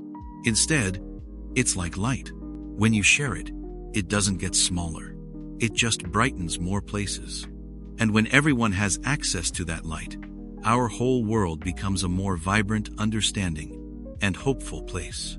It helps us see just how much potential lies hidden inside every single person. Have you ever thought about how we actually connect with another person? How do we truly share what's in our minds, or feel what someone else is feeling? It's not just about being in the same room. It's about something much deeper. Here's the thing. Words are the invisible bridges that connect us. They are not just sounds or symbols. They are pathways for ideas, feelings, and understandings to travel from one mind to another. Imagine our thoughts as islands floating in a vast ocean.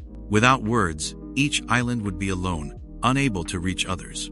But when we speak, when we write, we start building a bridge. Each sentence is like a plank, each story a sturdy arch. These bridges let us walk into someone else's world, and let them walk into ours.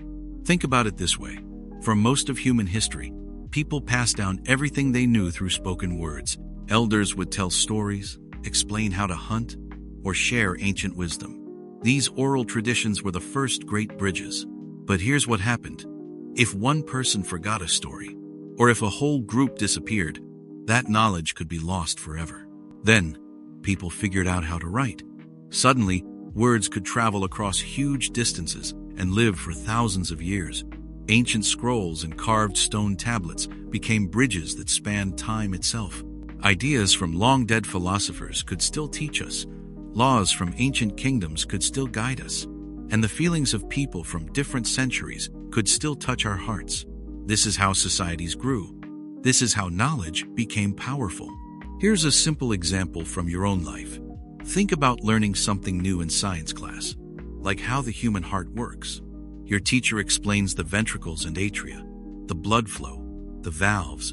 At first, it might seem complicated, but as they speak, using clear words, drawing diagrams, and answering your questions, they are building a bridge. They are taking a complex idea from their mind and carefully constructing a path for it to travel into yours. Suddenly, something that was unclear becomes clear. You get it. That understanding happens because words built a connection, a shared mental space between you and your teacher. And that's why it matters beyond just learning facts. Words allow us to share not only information, but also feelings. They let us express joy, fear, or a deep sadness that might otherwise feel too heavy to carry alone. They let us understand why someone might be angry or what makes them happy. They help us see the world through another person's eyes, even if their experience is very different from our own. So, words are not just about talking, they are about understanding. They are the tools that let us build empathy, share our human story, and feel less alone in the world. They connect us to the past, ground us in the present, and help us imagine the future. They are the constant builders of understanding. One person, one thought, one bridge at a time. Have you ever stopped to wonder what's really there, just beyond what your eyes can see? What if the world we live in is only part of the story, and there's a whole other universe hiding right in front of us? It's a question that might sound like science fiction, but for one person, it became the work of a lifetime. This teacher, though he didn't stand in a classroom, taught us all to look closer, and in doing so, he changed everything we knew about life itself. Long ago, people believed that living things were mostly what you could see with your bare eyes. Plants, animals, people. They didn't know about the tiny, invisible parts that make up everything. They didn't know about the even tinier creatures moving all around us. In the air, in water, even on our skin. But then, a man started to grind lenses, small pieces of curved glass, with incredible patience and skill. He made instruments that were better than any others of his time. He didn't have a fancy lab or big grants. He just had intense curiosity and the desire to see what no one else had seen. Here's the thing. When he looked through his best lenses, a new world opened up. He put a drop of pond water under his lens. What he saw was truly wild. Tiny animalcules, as he called them, darting and swimming around, things too small to ever imagine without this new way of seeing. He looked at his own blood and saw tiny red discs. He scraped a bit from his teeth and saw living things wiggling there too. It was a complete shock. He was seeing bacteria, protozoa, and cells for the first time. He taught the world that life wasn't just big and obvious. It was small, unseen, and everywhere. and that's why it matters. Before him, when people got sick, they didn't know why. They blamed bad air or bad luck. After he showed them the hidden world, scientists slowly started to connect these tiny, unseen creatures to diseases. It changed medicine forever. It changed how we think about cleanliness. It made us understand that even the smallest parts of our bodies, like cells, are vital. Think about it like this. Imagine you're walking through a forest. You see the trees, the ground, maybe some animals. That's the world everyone saw before this man. But then, imagine if someone handed you a magnifying glass, and you used it to look at a single leaf. Suddenly, you see veins like tiny rivers, tiny hairs you never noticed, maybe even microscopic insects moving about. The leaf is still a leaf, but your understanding of it is so much richer, deeper. The forest seems bigger now, because you know there are endless small worlds within it. His work reminds us that sometimes the biggest discoveries aren't about finding something new in a faraway place. Sometimes they are about looking closer at what's already here, what we thought we knew. It teaches us a kind of humility, that there's always more to see, more to learn, more depth to discover, even in the smallest things around us. And that simple act of looking closer, truly looking, can change our whole view of the universe. It helps us remember that wonder isn't just in the stars above, but also in the invisible dance happening all the time, right beneath our very eyes. Have you ever stopped to think about what true learning really means? Is it just about remembering dates, names, or formulas for a test? Or is there something deeper at play? Something that goes beyond the pages of a textbook? Here's the thing. The greatest teachers in history understood that true education isn't just about filling your mind with facts. It's about setting your mind free. Think about it this way. Knowledge is like a powerful tool. You can be given a hammer, but if you don't know how to use it or why you're using it, it's not very helpful. It's just a piece of metal. But if a teacher shows you not just the hammer, but also how to swing it, how to aim, and helps you understand why certain nails hold better than others, then suddenly you can build, you can create, you can solve problems on your own. That's a kind of freedom. Long ago, thinkers like the ancient Greek philosopher Socrates believed that the most important thing a person could learn was how to think for themselves. He didn't just lecture. Instead, he would ask questions. Lots of questions. He would make people explore their own ideas, question their own beliefs, and come to their own conclusions. He wasn't giving them answers. He was teaching them how to find answers. This wasn't about memorizing a list of rules. It was about learning to understand the world and make sense of it using your own mind. And that's why it matters so much. Consider how you might navigate a new city. One way is to simply be told, go 3 blocks straight, then turn left, then the building is on your right. That's a set of facts, directions. It might get you where you need to go once, but what if there's a road closure? What if you want to find something else nearby? Those memorized facts won't help you then. But here's how it works differently. If someone teaches you how to read a map, how streets connect, how the numbers on buildings work, and how to use a compass, suddenly you're not just following instructions. You understand the system. You can choose your own path. You can find shortcuts. You can explore. You have the freedom to move and discover on your own, because you understand the underlying principles, not just a set of instructions. Teachers who teach freedom empower us to be intellectual explorers.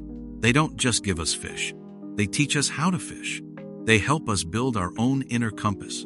They encourage us to question, to challenge, to think critically, and to make our own informed choices, not just in school, but in every part of our lives. Because when you truly understand how to think, when you grasp the ideas behind the facts, you gain the deepest kind of power, the power to shape your own understanding of the world, and in doing so, to shape your own future. That's a gift that keeps giving long after the last bell rings. Have you ever noticed how much of life has a beat, a pattern that repeats? Think about your own heart, beating steady and strong day and night, or the way seasons come and go, always in the same order, year after year. For all of human history, people have tried to find these hidden beats, these rhythms. They wanted to understand the world not as random, but as something with a deep, guiding pulse, something that made sense, even when things felt confusing. This search for rhythm is about more than just music. It's about finding order in everything. It's about seeing how things connect, how one event leads to another, like notes in a song building into a melody. Think back to the earliest humans. They watched the sun rise and set every day. They saw the moon grow full and then disappear, over and over. They learned the rhythm of when to plant and when to harvest, based on the stars and the changing weather. This wasn't just about survival. It was about understanding the world's deep rules, and they taught their children these rhythms, passing down vital knowledge. Later, smart people, thinkers and scholars started looking for even deeper rhythms, not just in nature, but in how people lived together. They looked at how empires rose and fell, how new ideas changed minds slowly, over hundreds of years. They tried to figure out the why behind the endless ups and downs of human history. These were big, grand patterns, and teachers, in every age, helped us see these patterns. They didn't just tell us what the rhythm was. They taught us how to listen for it, how to observe the world deeply, to notice the connections we might otherwise miss. They gave us the tools to find these hidden beats ourselves. Think about learning to play a sport, like basketball. At first, it's just bouncing a ball, running around, but then you learn the rhythm of the game, the dribble, the pass, the shot. You learn the rhythm of your teammates moving, the rhythm of the play. Or when you learn something new, like how to write an essay, there's a rhythm to it too. You don't just dump all your ideas out. You have an introduction, main points, and a conclusion. There's a flow, a natural progression. Teachers guide you to find this rhythm in your writing, so your ideas connect smoothly and make sense. Understanding these rhythms gives us a kind of power. It helps us feel less lost when things seem messy or uncertain. If you can see the rhythm of change, you understand that tough times will shift, and good times might also cycle back around. It's like knowing the beat of a drum in a dark forest. It doesn't take away the darkness, but it gives you something to follow, a steady pulse to guide you forward. The teachers we remember, the ones who truly changed human history, often weren't just sharing facts. They were teaching us how to see. They showed us how to listen to the world, to observe it deeply, and to find the hidden patterns that make sense of it all. This quiet understanding, this deep knowing of the world's true rhythm, is a timeless gift. It's something that helps us not just live, but truly thrive, finding harmony in the ongoing dance of life. Have you ever thought about how much we learn from getting things wrong? It's easy to feel bad when we make a mistake. We mess up, and it can sting. But what if those moments, the ones where we stumble or miss the mark, are actually some of our best teachers? Here's the thing. Human history, and even our own daily lives, show us that mistakes aren't just roadblocks. They're often stepping stones. Every time an idea doesn't work out, or a plan goes sideways, it gives us new information. It shows us what not to do, or how to try something differently next time. It's like our brain says, okay, that path didn't lead anywhere good. Let's try another way. Think about the people who truly changed the world. Many of them didn't just get it right on the first try. In fact, many of their greatest discoveries came from errors, from things going wrong in unexpected ways. Scientists, inventors, even philosophers trying to understand the world. They all had moments where their theories failed or their experiments didn't work as planned. But instead of giving up, they looked closely at what happened. They learned from the unexpected outcomes. It was in those moments of failure that real breakthroughs often happened. They showed us that wisdom isn't just about knowing answers, but about understanding why certain answers don't fit, and then searching for new ones. Let's take a famous example from science. The discovery of penicillin. It changed medicine forever. A scientist named Alexander Fleming was studying bacteria in his lab. He was a bit messy, some say. One day, he went on holiday, and he left some of his cultured dishes out. When he came back, he saw something strange. One of his dishes had mold growing on it. A mistake, really, since it meant contamination. And around this mold, The bacteria he was studying weren't growing. They were dying. Most people might have just thrown that contaminated dish away, seeing it as a ruined experiment. But Fleming didn't. He stopped. He looked. He wondered, why is this happening? His mistake led him to observe something completely new. That mold was Penicillium notatum, and it produced a substance that could kill bacteria. And just like that, one of the most important medicines in history was discovered, all thanks to an accidental oversight. It wasn't planned. It was stumbled upon because someone paid attention to what went wrong. It's like learning to ride a bike. You fall. A lot. Each wobble, each scraped knee teaches you something. You learn how to balance, how to steer, how much to lean. You don't get angry at the fall. You use the information from it to try again, better.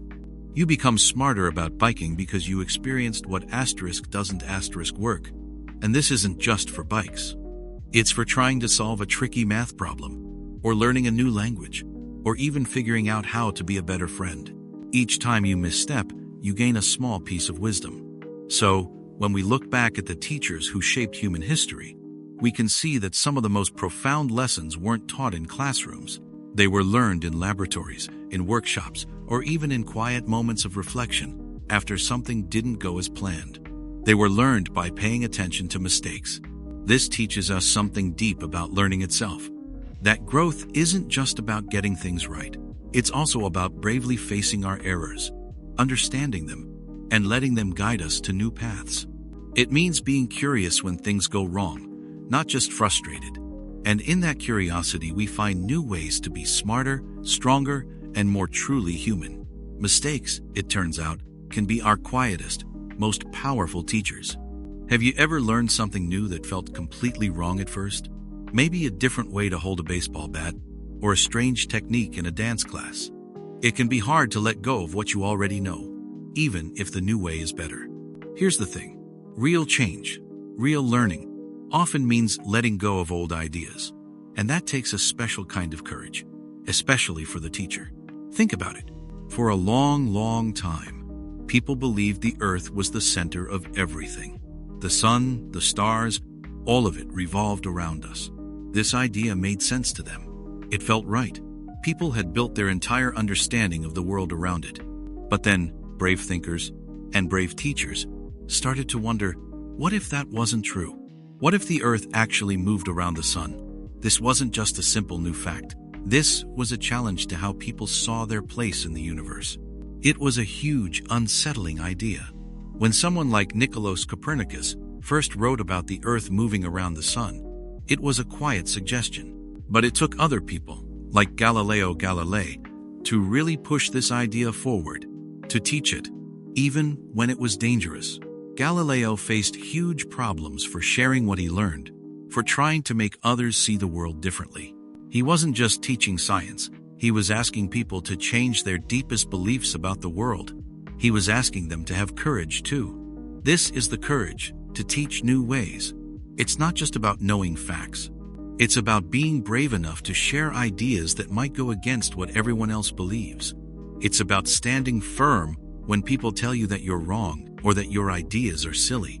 It's about being patient, because it takes time for new truths to sink in. Imagine if you had always tied your shoes one way, and suddenly someone showed you a totally different method that was faster and stronger. It would feel awkward, wouldn't it? You'd have to unlearn the old way before you could truly master the new. That's a small example of what these teachers faced. But on a much bigger scale, they were asking entire societies to unlearn deeply held beliefs. They were asking people to see the world with fresh eyes, even when those eyes were used to seeing things very differently. So, when we think about teachers who changed history, we often think of the information they shared. But more importantly, we should think about the courage they had. The courage to introduce ideas that were unpopular, maybe even dangerous. The courage to guide others through the uncomfortable journey of unlearning and then relearning. They didn't just give answers, they opened up new questions. They didn't just fill minds, they helped shape new ways of thinking, allowing us to see possibilities that no one had imagined before. And that, in itself, is one of the greatest lessons any teacher can offer. Have you ever felt that thrill That little flutter of excitement when you learn something completely new, something that opens up a whole fresh way of seeing the world. It's like finding a secret path in a familiar park, or seeing a hidden image in a drawing. It shows you there's more out there than you knew. This feeling, this push to understand what we don't yet know, is at the heart of being human. For a long time, people thought the earth was flat. They didn't know about tiny germs that cause sickness, or electricity, or that stars are suns just like ours. These things were unknown worlds, waiting to be explored. And usually, someone had to guide the way. Someone had to teach. Think of it like this. Imagine you're standing at the edge of a vast, unmapped forest. You might see a few trees, hear some birds, but you don't know what's deep inside. The hidden rivers, the strange plants, the animals living there. It's too big, too dark, too much to figure out alone. Here's the thing. A teacher is like a guide for that forest. They don't just tell you what's there. They show you how to read the tracks, how to identify the plants, how to listen for the right sounds. They give you tools, like a compass or a map-making kit. They teach you how to look for yourself. They stand with you at the edge, and then they walk with you, pointing things out, answering questions, helping you feel brave enough to step further in. This kind of teaching isn't just about facts. It's about a shared journey. It's about someone saying, "Hey, this is pretty amazing. Come see," and then helping you really see it. Think about the first time someone explained how a tiny seed grows into a giant tree, or how light travels through space, or why we feel certain emotions. Before that moment, these ideas might have been blurry or confusing. After they become clear, a new part of your understanding. For example, think about learning something complex, like how the human brain works. At first, it just sounds like a jumble of nerves and chemicals, but a good teacher helps you break it down. They explain how different parts control different things, like memory, or emotions, or movement. They show you cool images, maybe even a model. They connect it to things you already know, like why you feel happy when you hear your favorite song, or how you remember what you had for breakfast. Suddenly, that unknown world inside your skull starts to make sense. It stops being a mystery and becomes something you can actually think about and explore further on your own. And that's why it matters. Teachers, the truly great ones, don't just hand you answers. They give you the desire to ask more questions. They spark a curiosity that stays with you long after the lesson ends. They show you that every question is an invitation to explore a new world. And every world explored, no matter how small, makes your own world bigger. It's a never-ending journey, this exploration of what's unknown. We all start somewhere, and we all have places we want to go, things we want to understand. Having someone alongside us, shining a light, sharing their wisdom, makes the journey less scary and far more amazing. It reminds us that knowledge isn't just a list of facts to memorize. It's an adventure we take together, one discovery at a time. It's about building a map of understanding, one piece at a time, together. Have you ever stopped to think about what really teaches you about being human? I mean, not just facts or formulas, but the deeper stuff. The way you feel, how you understand other people. What makes you choose kindness over anger? This is where the idea of the teacher of the human heart comes in. It's not one person you can point to in a history book. It's more like a quiet force, a kind of wisdom that shows us how to live with compassion and understanding. Think about it. Long before there were schools or textbooks, humans had to learn how to get along. They had to figure out how to share, how to forgive, how to stand up for what's right, even when it was hard. This deep learning, this growing of our inner selves, has always been part of what makes us human. Sometimes, this teacher shows up in the stories our grandparents tell. Stories about courage or loss. Sometimes, it's in the quiet wisdom of an elder in a community. Someone who just knows how to listen and offer comfort. Across history, many wise people, from ancient philosophers to spiritual leaders, have focused on these exact lessons. They talked about things like empathy, which is about truly feeling what another person feels. They taught about forgiveness, not because it's easy, but because it sets us free. And they talked about integrity, which means doing the right thing even when no one is watching. Here's how it works in your own life. Imagine you're arguing with a friend. Maybe you're both upset, and you feel a rush of anger. You could say something mean, or you could take a breath. What teaches you to pause? It might be remembering a time someone was kind to you, or thinking about how your words could make your friend feel. That little voice inside, that moment of understanding, that's the teacher of the human heart at work. It's helping you see beyond your own anger to the bigger picture.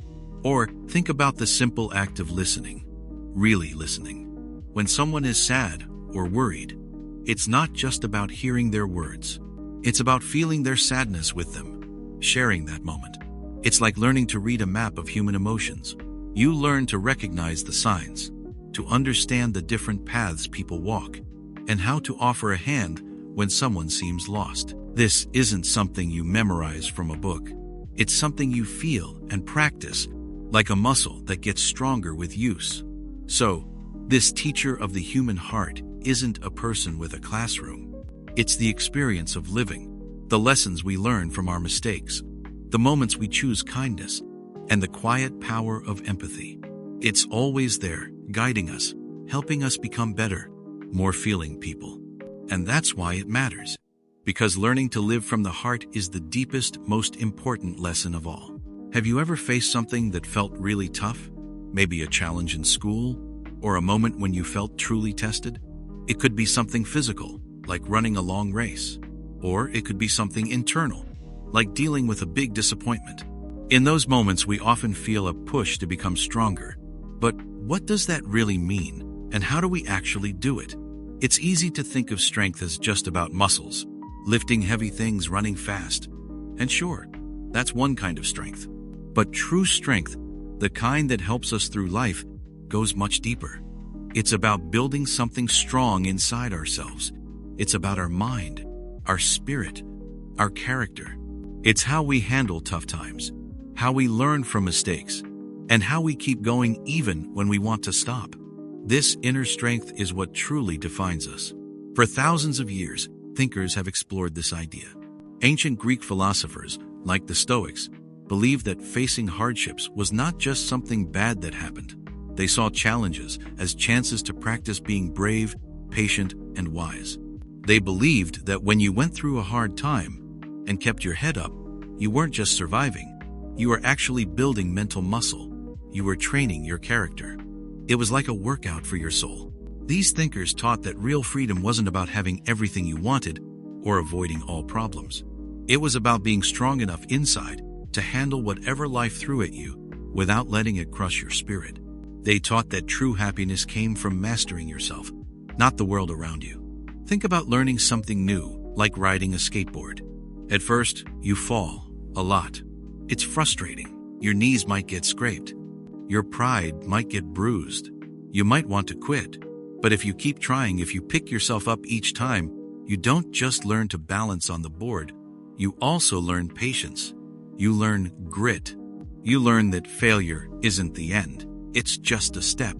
Each fall makes you a little tougher, a little more determined. It's not just your legs getting stronger, but your ability to bounce back, to push through discomfort. That inner strength helps you not just on the skateboard, but in every part of your life. It's like your brain is building new pathways, getting better at handling bumps and turns, both real and emotional. It helps you understand that growth often comes right after a struggle, and that's why this kind of strength matters so much. It's not about being perfect or never feeling weak. It's about showing up again and again, especially when it's hard. It's about understanding that every challenge, big or small, holds a lesson. It offers a chance to grow, not just outward, but inward. Teachers throughout history have understood this. They didn't just teach facts or skills. They taught courage. They taught resilience. They taught us how to stand firm, how to think deeply, and how to find that quiet, unbreakable strength within ourselves. It's a journey that never truly ends. This path to becoming stronger, inside and out. And every step on that path makes us more truly ourselves, preparing us for whatever comes next. Have you ever stopped to really think about the phones in our pockets? Or the computers on our desks? They feel so new, so now. But here's the thing. All this amazing tech didn't just appear. It grew, like a tree with deep roots.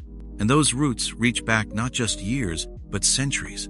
They are made of ideas, shaped by people who taught the world new ways to see, to think, to build. These are the teachers of technology, even if they never stood in front of a whiteboard. Think about it this way. Every single app, every website, every line of code relies on something called logic. Logic is the careful way of reasoning, of moving from one idea to the next in a step-by-step manner. Where did that come from? Thousands of years ago, thinkers in ancient Greece, like Aristotle, started to map out how arguments work, how to prove something true or false.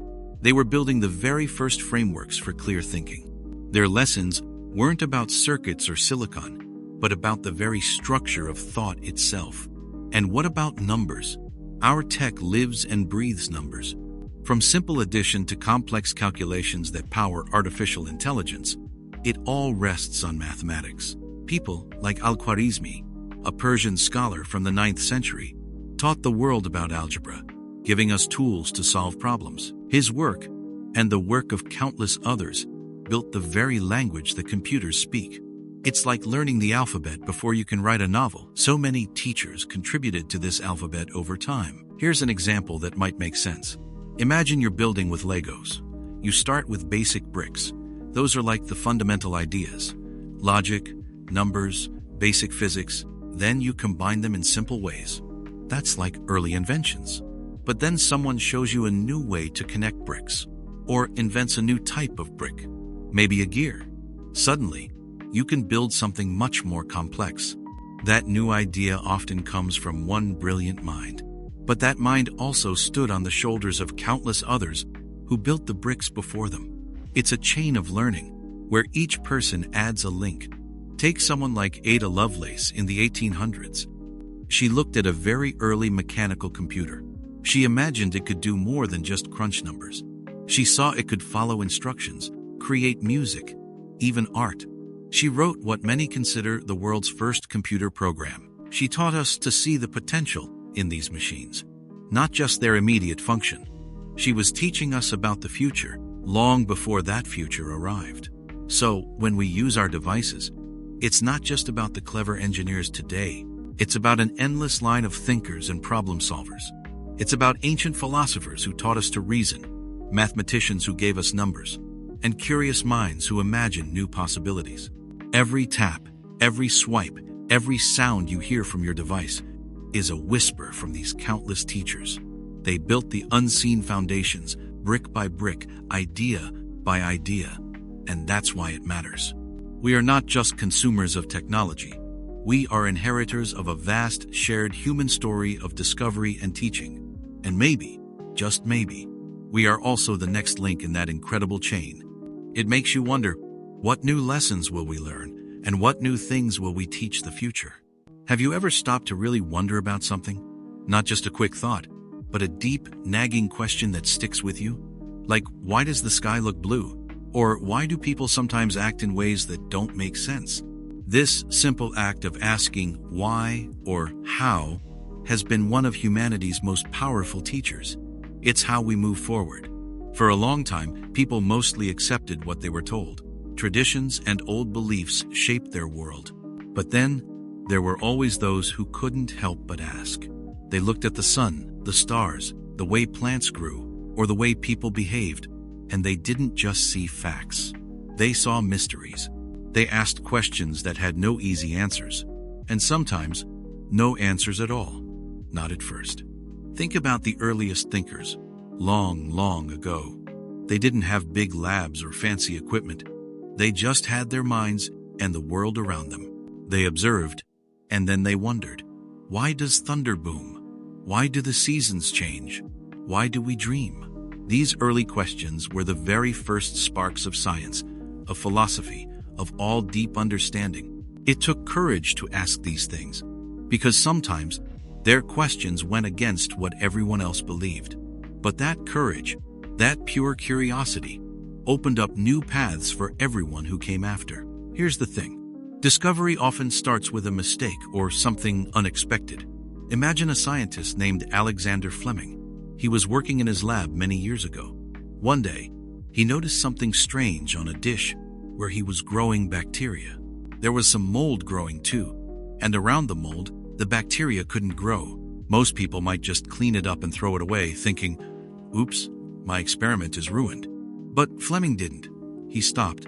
He looked closer, and he asked the simple but profound question, why is this happening? That why was everything. It led him to experiment, to study that mold, and eventually to discover penicillin. Penicillin became the world's first antibiotic, a medicine that has saved countless lives from infections that used to be deadly. All because one person chose to question an unexpected observation instead of ignoring it. It wasn't about having all the answers at the start. It was about having the right question.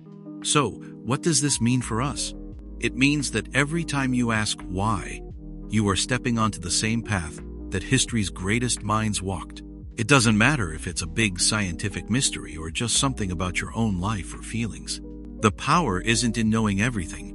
It's in the quiet, brave act of wondering. It's about understanding that the world is always inviting us to look closer, to think deeper, and to keep asking.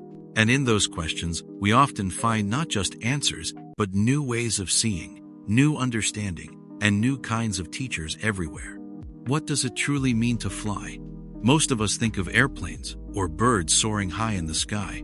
But for human beings, flying isn't always about leaving the ground. Sometimes, it's about breaking free from old ways of thinking, about stretching our minds beyond what we thought possible. It's about those rare moments when an idea, a new understanding, lifts us up and shows us a whole new world. These teachers aren't always in a classroom with a chalkboard. They are often the thinkers, the dreamers, the scientists, the artists, and the explorers who dared to look beyond the edge of what was known. They taught us to question, to imagine, to build, to discover. They showed us that the world was far bigger, far more complex, and far more beautiful than we had ever realized. They gave us wings for our minds. Think about a time when people believed the earth was flat. The edge of the world was a terrifying concept, a place where ships might simply fall off. But then, brave explorers, guided by new ideas about geography and navigation, pushed past those fears. They didn't just sail, they proved the world was round. They taught us, in a way, to fly over that imagined edge, to see the globe as a single, connected place. That was a kind of mental flight, a massive shift in understanding. Or consider how we understand the universe. For centuries, humans thought Earth was the center of everything, with the sun and stars revolving around us. It felt right. It made sense from our limited view. But then, people like Nicolaus Copernicus and later Galileo Galilei, using careful observation and brave new ideas, showed us that Earth actually revolves around the sun. This wasn't just a scientific fact. It was like being lifted from a small room to see an entire galaxy. It changed everything about how we saw our place in the cosmos. These teachers, through their courage and their calculations, taught us how to truly soar through the vastness of space, not in a rocket, but in our minds. Here's an everyday example. Think about looking at a piece of music for the very first time. It might just look like a confusing set of lines and dots. It's flat, unmoving. You might think, how can anyone possibly understand this? But then, a music teacher explains the notes, the rhythm, the way they fit together. They show you how to play a chord, how to read a melody, and suddenly, those lines and dots come alive. You can hear the music in your head, even before you play it. You can create something beautiful from what was once just ink on a page. That feeling, that moment of understanding and creation, is like your own personal flight. You've been given the tools to make something previously impossible, now real. So, the people who taught us to fly are those who expanded our understanding of the world, of ourselves, and of what's possible. They challenged limits. They introduced us to new perspectives. They helped us see that many of the walls we build around ourselves are only in our minds. Their lessons continue. Every time you learn something new that makes the world make more sense. Every time you solve a problem that seemed too big. Every time you imagine a future that looks better than today, you are flying. And you are following in the footsteps of those incredible teachers who helped all of humanity take flight. They remind us that the sky isn't the limit, but simply another place to begin our journey. We are all capable of soaring if we just dare to look up and open our minds. Have you ever felt a sudden burst of anger or a quiet wave of sadness and wondered, why do I feel this way right now? It's a common question. Our feelings can sometimes seem like a mystery, appearing out of nowhere and taking over. But here's the thing. They aren't random. They are like messages. They hold important information about what's happening inside us and around us. Think of your feelings as an inner compass, or maybe like the warning lights on a car's dashboard. A little light blinking might tell you the fuel is low or that the engine needs checking. Feelings work in a similar way. When you feel worried before a test, that feeling isn't there to simply make you anxious. It might be telling you, hey, maybe I need to study a bit more, or I should practice calming myself down before this starts. This can help you get ready. People have tried to understand feelings for thousands of years. Long ago, ancient Greek thinkers like Aristotle talked about emotions. They believed feelings were a natural part of being human. They didn't say we should get rid of our feelings, but that we needed to understand them. They thought that by knowing our feelings, we could make better choices. It was about knowing ourselves deeply. This might sound like a big idea, but it simply means paying attention to what your inner world is telling you. Imagine you're trying to build something complex with Legos, and you get really frustrated because a piece won't fit. That feeling of frustration isn't there to ruin your day. It's a signal. Maybe it's telling you to try a different piece, or to look at the instructions again, or even to take a short break and come back to it with fresh eyes. It's not about judging the feeling as good or bad. It's about what the feeling is trying to tell you to do next. It's a kind of energy pushing you towards a solution. So, when a strong feeling comes up, pause. Don't push it away immediately, and don't let it completely take over. Just notice it. Ask yourself, what is this feeling telling me? It might be telling you that you need comfort, or a moment of quiet, or maybe to speak up for yourself. Learning to listen to these inner voices, these feelings, helps us understand our needs. It helps us understand what truly matters to us. It connects us to our true selves. And that's why it matters to really make sense of our feelings, not just let them happen to us. It's a deep part of growing and learning who you are. Have you ever stopped to think about why humans tell stories? From the very beginning, around campfires or in sacred places, we've told tales. But here's the thing. A shared story is much more than just words spoken or written down. It's like an invisible thread that connects us, weaving people together into a community. It's the big ideas, the common beliefs, the understanding of how the world works, that a whole group of people agree on and carry in their minds. It's how we know who we are. Think about it this way. For thousands of years, different cultures told myths about how the world began or why the seasons change. These weren't just fun tales. They were like the first textbooks. They explained complex things in ways everyone could understand. They taught people right from wrong. They gave meaning to life, helped people understand their place in the universe, and gave them common ground to stand on. These stories shaped how people lived, what they valued, and how they acted towards each other. If everyone believed in the same hero or feared the same monster, it created a strong bond. Even today, our laws, our traditions, and the very idea of a nation are built upon shared stories. Stories of history, struggle, and common purpose. Here's an example closer to our time.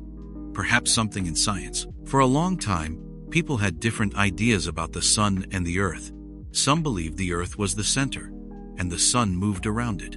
But slowly, over centuries, scientists observed and shared their findings.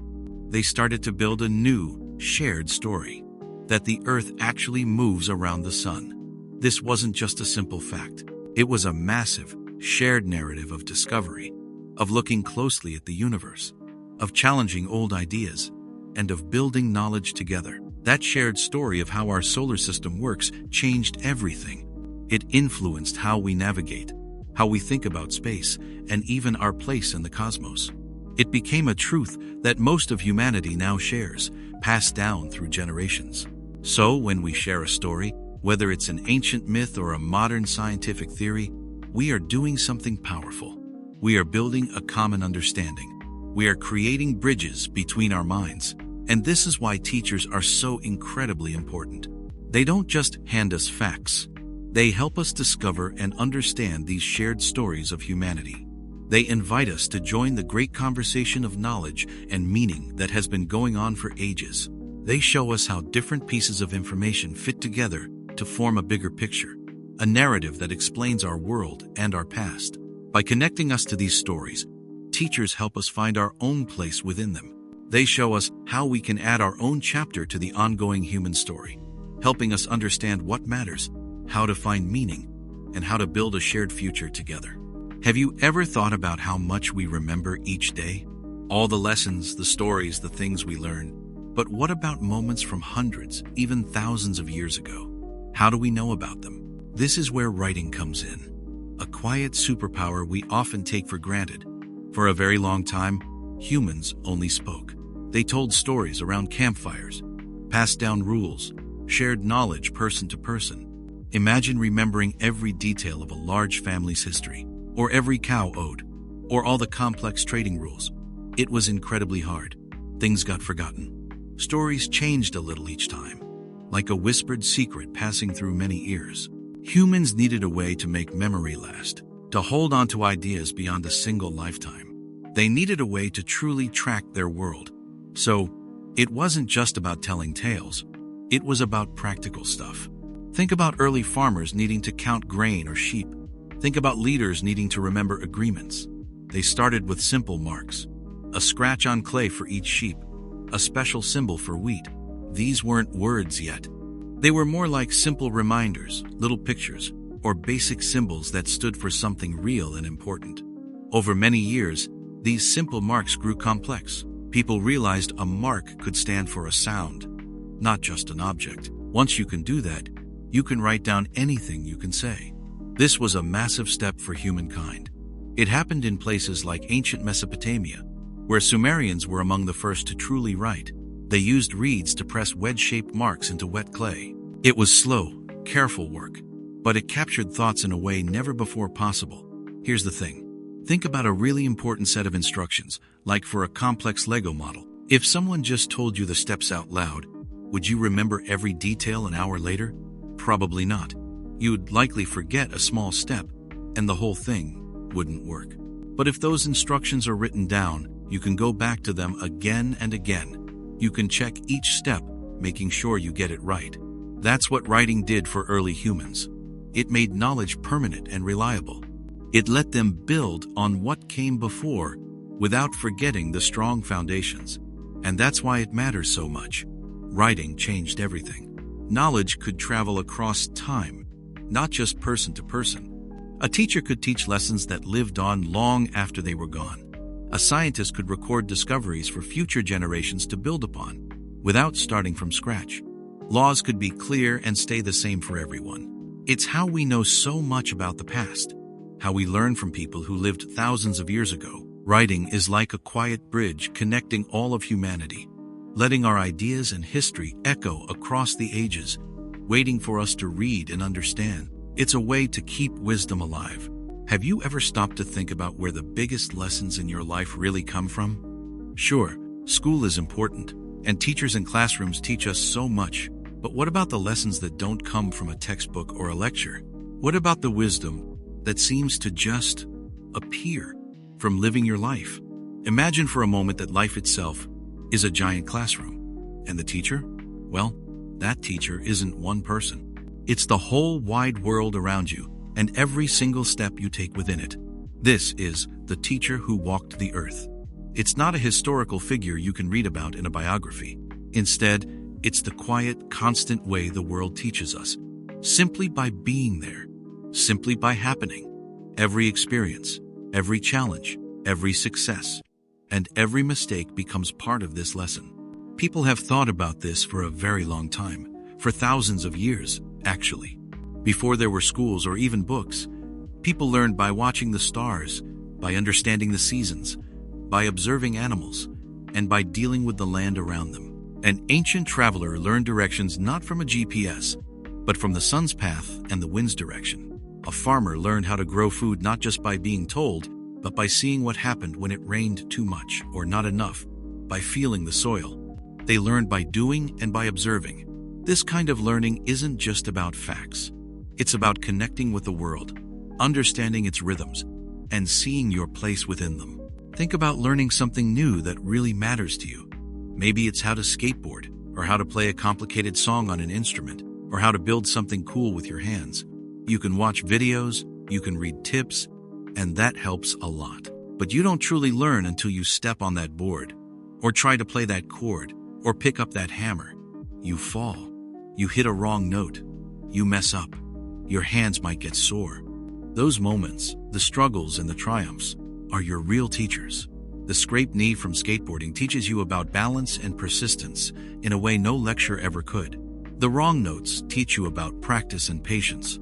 The failed attempt at building something teaches you about planning and trying again. The world gives you immediate feedback, showing you what works and what doesn't. This teacher who walked the earth asks us to be present, to pay attention to everything around us. It teaches us not just through big, dramatic events, but through the small, everyday moments too. It's in the quiet observation of a tree changing colors, or the feeling of rain on your face, or the way a conversation with a friend suddenly makes you see something differently. These small things, when you're open to them, add up. They build your understanding of how things work, how people act, and how you fit into it all. So, the next time you're just going about your day, maybe take a moment to look around you. Really look. Notice the things happening, the feelings you have, the challenges that pop up. The world is always sending signals, always offering lessons. And if you listen closely, if you feel deeply, you might just find that the most profound wisdom comes from simply walking through life with your eyes and heart open. It's a quiet, powerful wisdom that becomes a part of who you are, guiding you long after any bell rings. Have you ever stopped to really think about how people in other places live their daily lives? Not just what they eat, but how they think, what makes them laugh, or what they believe is truly important. When we talk about culture, we're talking about all of these things. It's like the quiet agreement a group of people has about how the world works. Culture is in the stories they tell, the songs they sing, the way they greet each other, and even the simple rules they follow without thinking. It shapes what they see as beautiful, what they hold sacred, and how they solve problems. For a long time, humans have been trying to figure out each other. Way back, when traders traveled across deserts or sailed vast oceans, they met people who spoke different languages and held different gods dear. These ancient meetings weren't just about trading goods.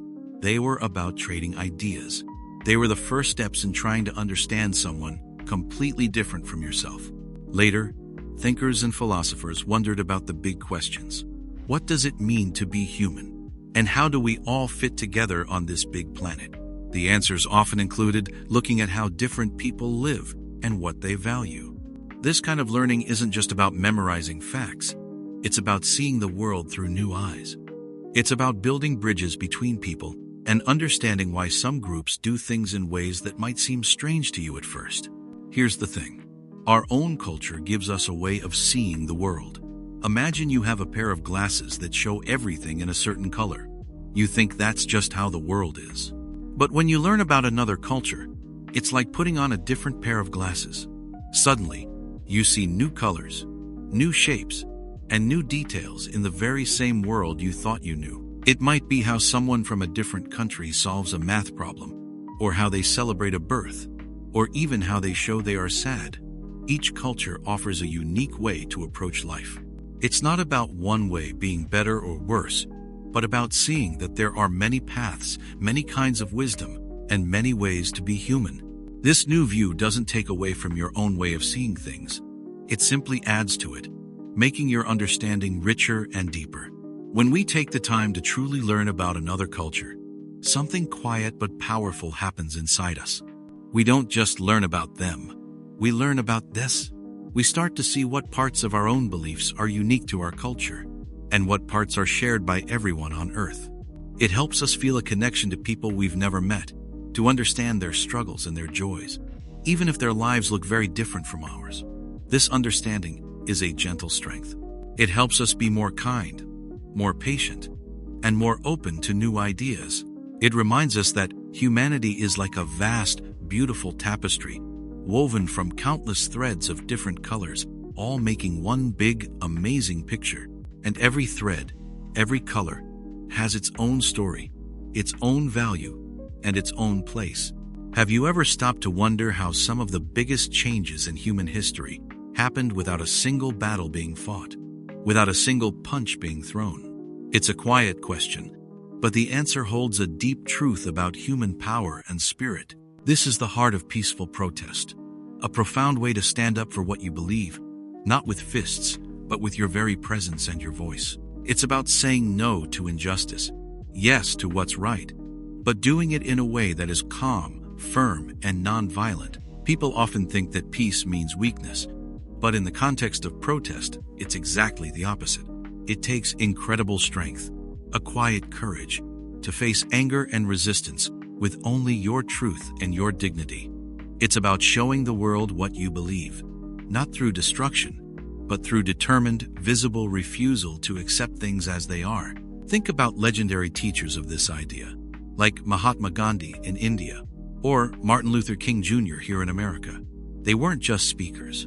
They were living examples of this powerful art. They taught us that there's a mighty force in refusing to fight back, a deep, almost unbreakable power in nonviolence, even when faced with brutality. For them, moral conviction was a weapon, and compassion was their shield. They knew that violence only traps people in a cycle of hurt.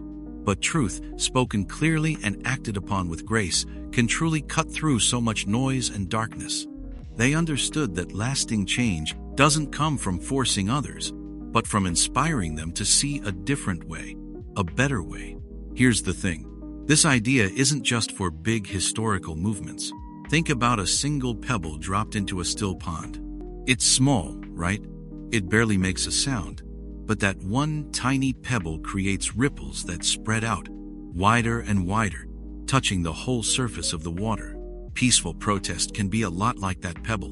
One person, or a small group, standing peacefully, can start a ripple of change. It's not always about making a huge splash right away, but about the steady, quiet, spreading effect of an idea, of truth, and of calm determination. It builds momentum. It catches the eye. It makes people stop and think. So, what does this tell us about the world and about ourselves? It tells us that our voices matter, every single one, even when they start softly. It reminds us that standing up for what is right doesn't always mean raising your voice in anger or resorting to a fight. Sometimes, the most powerful statement is made in quiet dignity, in refusing to give in to hate, and in trusting that what is true and good will eventually shine through. It's about understanding that peace itself can be a tool for justice, a way to build bridges between people instead of walls. And that, in a world often loud with conflict, is why the art of peaceful protest matters so deeply, showing us a path to change that honors our shared humanity.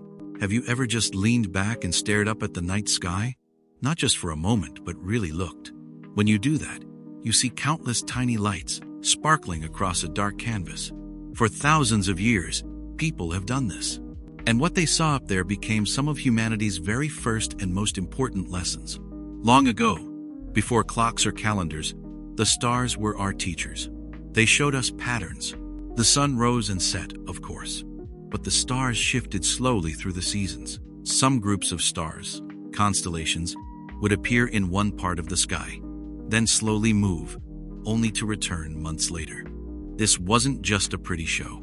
It was a giant, silent clock. Think about early humans. They needed to know when to plant seeds so crops would grow. They needed to know when to gather certain foods or when animals would migrate.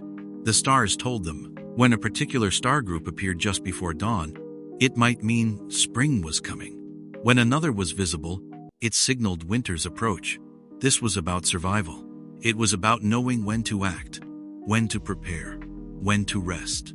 The stars taught us about time itself and about the natural cycles of our world. But the stars taught us more than just timing. They taught us direction. When people traveled across vast deserts or wide oceans, there were no road signs. The North Star, steady and bright, always pointed true north. Other stars helped travelers figure out east, west, and south. They were like a giant compass, always there, always reliable. Without them, ancient journeys across continents or oceans would have been impossible. So, the stars guided us, literally, across the earth. Here's the thing. The stars also taught us about curiosity. Why did they move that way? What were they made of? Were they gods or just distant fires? These questions made people think deeply. They tried to understand the universe around them. They built huge structures like Stonehenge to track the sun and stars. This quest for understanding, this deep wonder, is what led to science and philosophy. It made us ask big questions about our place in everything. You know how you use your phone's GPS to find your way around? Or how your school calendar tells you when summer vacation starts? Those simple things, directions and time, actually began with people looking up at the stars. We've built on that ancient knowledge. We have satellites now, orbiting our planet, acting like artificial stars that help us navigate and communicate. But the basic idea, finding order and meaning from distant points of light, started in the night sky. And that's why it matters. The stars taught us that even in the vastness, there is order. They taught us to observe closely, to be patient, and to look for patterns. They showed us that we are part of something immense and ancient, a cosmic dance that has been going on for billions of years. And they continue to remind us that there's always more to learn, more to wonder about, in the quiet, endless dark above us. They are a constant, silent reminder of how much there is to discover beyond ourselves. Have you ever walked through a busy city? Maybe looked up at a towering building? Or watched cars flow along a wide highway? It's easy to just see the steel and concrete, the glass and the stone. We often think about the famous architects, the engineers, the construction workers. They are certainly a big part of it. But here's the thing. Who taught them? Who taught the first person how to mix concrete that would last for centuries? Who figured out how to make a brick strong enough to hold up a wall, or how to bring clean water into thousands of homes? The real builders of our cities, in a deeper sense, are often the countless teachers who came before us. Not just teachers in schools, but anyone who passed on vital knowledge. Imagine the earliest humans who learned how to shape stone or dry clay into bricks. They didn't just invent it. Someone tried, failed, learned it, and then showed someone else. This wasn't a quick lesson. It was a slow, careful transfer of wisdom, often through generations of families or master-apprentice relationships. Think about the Roman Empire and their incredible aqueducts that carried water for miles. That knowledge wasn't born overnight. It was built piece by piece, idea by idea, passed from one builder to the next, one problem solver to another. Each successful arch, each strong pipe, was a lesson taught and learned. Consider the simple act of turning on a faucet in your kitchen. Clean, clear water flows out. That seems easy, right? But think about the incredible systems that make it happen. There are engineers who designed the reservoirs and treatment plants, plumbers who laid the pipes under the streets, and technicians who maintained the complex machinery. Each one of these people had to be taught. Someone explained the physics of water pressure, the chemistry of purification, the best way to join a pipe so it doesn't leak. They learned from textbooks, from mentors, from older colleagues who had solved similar problems for decades. So, every drop of clean water you use is really a tiny current flowing from countless lessons taught and knowledge shared, reaching back through time. The cities we live in are not just collections of buildings. They are monuments built from shared knowledge. Every road, every bridge, every sewer pipe carries the invisible mark of someone who taught and someone who learned. This means our modern world, with all its complexities, stands on the shoulders of countless, often anonymous teachers. They taught practical skills, but also the patience, the problem-solving, and the deep respect for materials and forces. We are all living within the vast, intricate classroom that these past generations have built for us. It's a quiet reminder that true strength often comes from what we learn from each other across time. Have you ever noticed how easy it is to point out what's wrong? Maybe a problem with a school rule, or something happening in the world, or even just a messy room. It's simple to see a problem and say, "That's bad." But here's the thing. Just seeing a problem doesn't change it. The real power comes from asking a different question. How can we make this better? This idea, of moving from just spotting problems to actively finding solutions, is a deep part of human history. Think about the greatest teachers, thinkers, and builders. They weren't just complaining about how things were. They looked at the world, saw its challenges, and then imagined how it could be different. They didn't just notice darkness, they worked to create light. Hundreds of years ago, people like the ancient Greek philosophers didn't just say, "Life is confusing." Instead, they created ways to think clearly.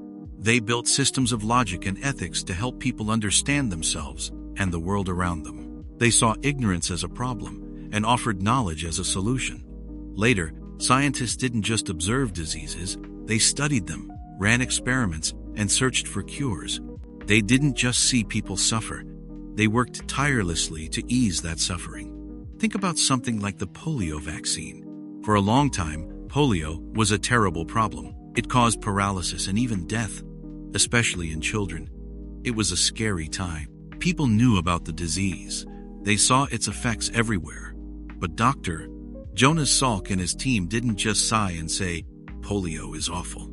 They spent years in laboratories doing hard, careful work. They looked for a solution. And what they found was a vaccine that changed the world. It stopped polio in its tracks, saving millions of lives. That's a powerful example of finding a solution. And this way of thinking isn't just for scientists or historical figures. It's a skill we all need. Maybe your friend is struggling with a project. You could just say, "That project looks really hard." Or you could ask, "How can I help you break it down?" Maybe you see a messy park. You could just walk by. Or you could think, "What if I organized a cleanup with some friends?" These are small actions, but they grow from the same core idea, actively seeking a way forward. Teachers, in their own quiet ways, guide us in this process every day. They don't just show us difficult equations, they show us the steps to solve them. They don't just tell us about historical conflicts, they explore the ideas and compromises that led to peace. They teach us not just to identify the broken pieces of the world, but to imagine how to put them back together, or even build something entirely new. So, as you go through your own life, remember this: the world isn't just a collection of problems to observe. It's a vast space of challenges, waiting for your ingenuity, your curiosity, and your willingness to find a solution. And in that search, you find your own strength. Have you ever noticed how a song can just change everything? One moment you might feel restless or a little sad, and then a specific melody starts playing, and your whole inner world shifts. Suddenly you feel lighter, or maybe even more focused. It's like magic, but it's real. This isn't just about liking a tune. It's about how sound can deeply affect our feelings, even in a big group of people. Here's the thing. Humans have always known this. Think about ancient communities. They didn't have written history books like we do, but they had drums and flutes, chants and songs. They used music for everything: to celebrate a good harvest, to prepare for a big challenge, or to mourn someone who had passed. When everyone sang or moved to the same rhythm, it wasn't just noise. It was a way of connecting. It made everyone feel the same thing together at the same time. This shared feeling, this shared mood was incredibly powerful. It helped tribes feel united. It helped soldiers feel brave. It helped families feel comfort. The music became a kind of invisible teacher, showing everyone how to feel together, how to be together. It's like when you're in a crowded space, maybe a school assembly or a busy train station, and the energy feels a bit scattered, maybe a little tense. Everyone is doing their own thing, and the air feels busy. But then, a piece of music starts playing. Maybe it's a calm, flowing melody. It's not loud or demanding, just there, in the background. Slowly, without anyone even talking about it, you might notice people relaxing. Shoulders might drop. The rushed feeling starts to fade. The chatter quietens a bit, or it becomes softer. The whole mood of that space, the feeling of everyone in it, begins to shift. It's like how a single, tiny drop of dye can slowly spread and change the color of an entire glass of water. The music, in its simple way, guides the collective feeling, easing the tension, bringing a shared sense of peace or quiet. It's a very subtle shift, but it's real. This happens because our brains react to sound in amazing ways. A certain beat can make our heart race, while a slow, steady rhythm can calm us down. Melodies can stir up memories or create entirely new feelings.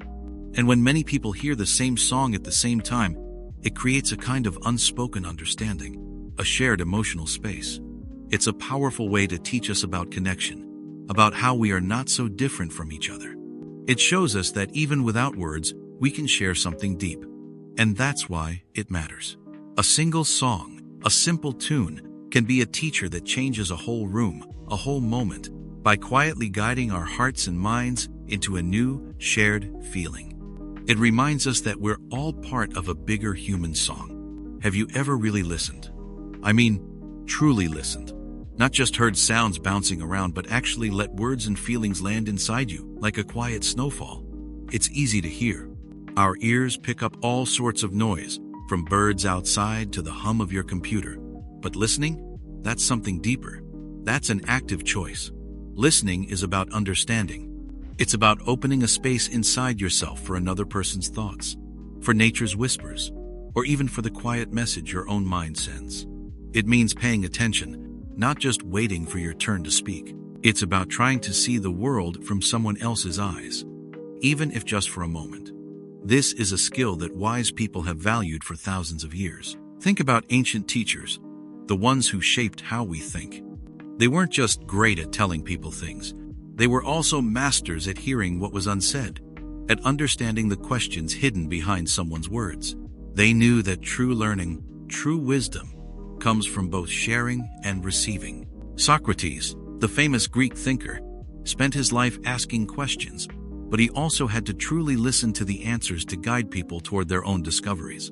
He showed that listening isn't just a polite thing to do, it's a way to find truth. Here's the thing. When you really listen to someone, you're not just hearing their words. You're hearing their feelings, their hopes, their worries. Imagine your friend comes to you feeling sad about something. You could offer advice right away, or you could simply listen. Let them talk. Let them share what's on their mind. You might notice the tiny cracks in their voice, the way they hesitate, or the quiet sigh they let out. When you focus like that, you are giving them a gift, the gift of being truly heard. And that's a powerful thing. It helps them feel less alone. It helps them feel understood. This also applies in science. A good scientist doesn't just look for what they expect to find. They listen to the data, even if it tells them something surprising. They listen to the natural world, observing its patterns, its quiet rhythms, learning from what it reveals, not just what they want it to reveal. This careful, open listening is how big discoveries are made. So, listening isn't just about being quiet while someone else speaks. It's about connection. It's about empathy. It's about opening yourself up to new ideas and new understanding. It's how we learn about the world, and it's how we learn about each other. It takes patience, and it takes an open heart. But in return, it offers something truly profound. It offers a bridge between minds, a way to build trust, and a path to deeper knowledge. It reminds us that sometimes, the greatest strength isn't found in what we say, but in how deeply and truly we can listen. It's a quiet power, but one that can change everything. Have you ever thought about what it means to care for something? Not just a pet or a friend, but something as vast and vital as our entire planet? This is a deep question, and it points to a kind of teaching that goes beyond science, facts, or recycling rules. It's about learning a deep connection, a true responsibility for the living world around us. For a long time, many cultures saw themselves as part of the earth, not separate. Think about ancient people or indigenous communities. They had stories and traditions showing deep respect for land, animals, and water. They knew their lives were woven into the planet's life. They took only what they needed and gave back. This wasn't just a rule, it was a way of living. Their teachers shared this wisdom through daily life, existing in harmony with nature. Then, for many, things changed. As societies grew and technology advanced, we sometimes started seeing the earth mainly as a resource for us to use. Forests became timber, rivers, places to dump waste. This thinking brought progress, but also began to harm the planet. It was like forgetting your own home needs care, or it will fall apart. So, here's the thing. Teaching care for our planet isn't just about telling people what to do. It's about helping them understand how connected we all are. Every breath, every sip of water, every bite of food, it all comes from Earth. When we hurt the Earth, we hurt ourselves. This teaching helps us shift from "what can I take" to "how can I help this system thrive?" It's realizing we are part of its story. Think about a small school garden. You plant a tiny seed, give it water, make sure it gets sunlight. You watch it grow. If you stop watering it, it withers and dies. Caring for that plant isn't just about the plant. It's about your actions and their results. You learn patience, how living things need support, and your effort matters. The Earth is like that garden, but bigger. Our actions, small or large, have an impact. This teaching also involves an environmental ethic. This is a way of thinking about what's right and wrong for the natural world. It's not just about what is good for us, but what is good for the whole web of life. It's about valuing a clean river even if you never drink from it, or a healthy forest even if you never visit. It's understanding other living things have a right to exist and thrive, just like us. When we learn to care for our planet, something special happens inside us. We feel more connected to everything. We see the beauty in a sunset as part of a vast system giving us life. We feel the rain as life-giving. This understanding isn't a burden, but a gift. It gives us a bigger purpose, a sense we are part of something amazing. This deep care for the Earth can guide us to make better choices, not just for ourselves, but for all life, now and in the future. It helps us remember the Earth isn't just a place we live, but a living being we are part of. Have you ever thought about how people learned before schools, books, or the internet even existed? It's a good question to ask. For thousands of years, humans passed down what they knew in a different way. This is where we find the wisdom from old traditions. It's a deep kind of understanding. It's about how people lived, what they believed, and what helped them thrive, all passed from one generation to the next without a single textbook. Imagine ancient communities, small villages or tribes. There were no written rules often, no libraries full of facts. So, how did kids learn what to do? How did everyone know how to live together, how to find food, or how to deal with problems? They learned from their elders. These older, wiser people were like living libraries. They carried all the important knowledge in their memories, in their stories, and in the way they lived their lives. They taught through example. They shared proverbs, songs, and tales that held important lessons about kindness, courage, patience, and how to understand the world around them. This wasn't just about facts. It was about a deep knowing. It was about seeing the patterns in nature, understanding human feelings, and knowing how to find peace even when life was hard. Think of indigenous cultures around the world. Their knowledge about the land, about plants, about animals, was built up over centuries of careful observation. It was about living with the earth, not just on it. They taught respect for everything, seeing how everything is connected. This wisdom helped people survive, yes, but it also gave their lives meaning and purpose. Here's an example that might make sense. Think about the idea of resilience. This is that inner strength that helps you bounce back when things get tough. Our ancestors faced challenges that would seem impossible to us today. They didn't have easy ways to solve problems. They might face long winters with little food, or illnesses without modern medicine, or the loss of loved ones. They learned to wait for the rain, to rebuild after a storm, or to keep trying even when things looked hopeless. This wisdom of resilience wasn't taught from a book. It was learned by living, by watching the elders cope, and by seeing how communities supported each other. It's like when you're learning to play a musical instrument or master a difficult move in a sport. You don't get it right away. You have to practice. You make mistakes, and you have to keep going even when you feel frustrated. That takes resilience. People thousands of years ago learned this same truth about life itself. They understood that hard times are part of the journey, not the end of it. So, this wisdom from old traditions isn't just dusty history. It's not just about what people did in the past. It's about fundamental truths of being human that still hold up today. It connects us to our past, to how people have found meaning and peace for thousands of years. It reminds us that maybe the newest thing isn't always the best thing. Sometimes, The oldest lessons are the ones we need most in our fast-paced world. They offer a quiet strength, a way to navigate life's ups and downs with more calm, and a deeper understanding of what it means to be alive. Have you ever stopped to think about how a truly big idea, born in one part of the world, could eventually change lives on the other side? It's not like sending a package. Ideas aren't solid things you can hold in your hand. But here's the thing. They move. They travel, sometimes quietly, sometimes with great power, across vast distances, shaping human history as they go. Think way back, long before phones or the internet. How did people in ancient Greece learn about advanced math from Egypt? Or how did discoveries in science from India reach Europe? It happened through people. Travelers, traders, explorers, and scholars carried these ideas.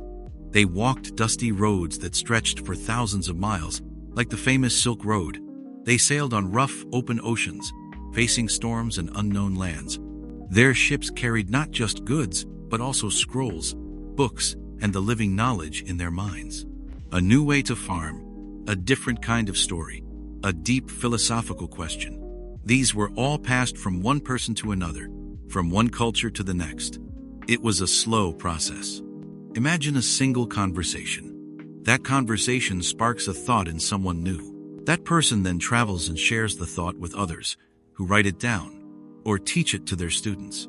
Each step was like planting a seed in new ground, far from where it first grew. And then, centuries later, something amazing happened that made ideas travel even faster.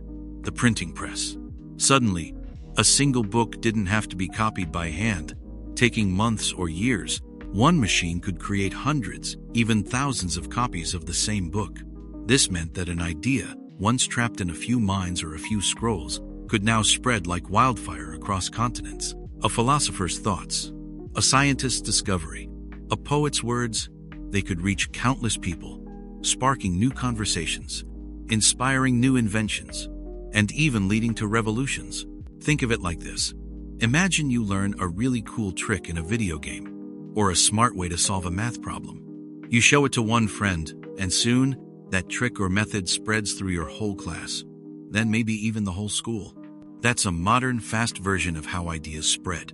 Now, imagine that trick was something really important, like understanding how germs make us sick, or a new way to build a stronger bridge. For centuries, these kinds of vital discoveries traveled not through a shared screen, but through painstaking journeys, carried by the sheer will of people who believed in knowledge. So, here's why it matters. Every idea that successfully crossed an ocean, every piece of wisdom shared from one culture to another, built on what was already there. It layered new insights onto old truths. It showed us that we are all connected, across time and distance, by our shared human desire to understand, to create, and to improve. The quiet, persistent journey of an idea, from one mind to another, from one distant shore to another, has shaped everything around us. It's a reminder of the quiet, deep power in every single thought, and in every single person willing to carry and share it. Have you ever stopped to think about how we really connect with each other? Not just being in the same room, but truly understanding what someone else feels or thinks, or even understanding people who lived a very long time ago? It's a big question, but there's a quiet teacher that helps us with this, a force that weaves us all together.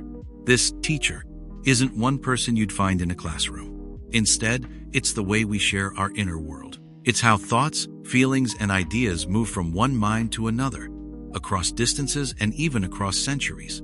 This powerful connection shows us that we are all part of one huge human family. Think way back to when people first gathered around fires. They weren't just warming up, they were telling stories. These stories weren't just for fun. They taught important lessons about the world, about courage, or about why the stars shine. And as they told these stories, something amazing happened. Everyone listening felt a bit closer, a part of the same moment. It was one of the first lessons in being human together. Then, people learned to draw on cave walls. Later, they figured out how to write. And here's the thing. Once you write something down, your thoughts can really travel. They can go across mountains and oceans. They can even travel through time, reaching people who won't be born for hundreds of years. That's how we know about ancient Egypt or Roman soldiers. Their words, Their stories, they connect us to a past we can only imagine. They teach us about who those people were and what they cared about. This connection grew even stronger when books became common. Suddenly, one powerful idea could spread to millions of people. It was like a giant quiet conversation happening all over the world, stitching minds together. Here's an example from your own life. Think about a song you love. Maybe it's a song that came out last year, or one that's been around for decades. When you listen to it, and you know countless other people have heard it, felt its rhythm, or cried to its lyrics, you're connected. You're part of a shared human experience, a shared feeling, even if you're just alone in your room. The song acts like a quiet teacher here, showing you that feelings and ideas can cross time and space. It tells you that you're not the only one who feels that way. Or think about a story you read in a book. A truly good story makes you feel what the characters feel.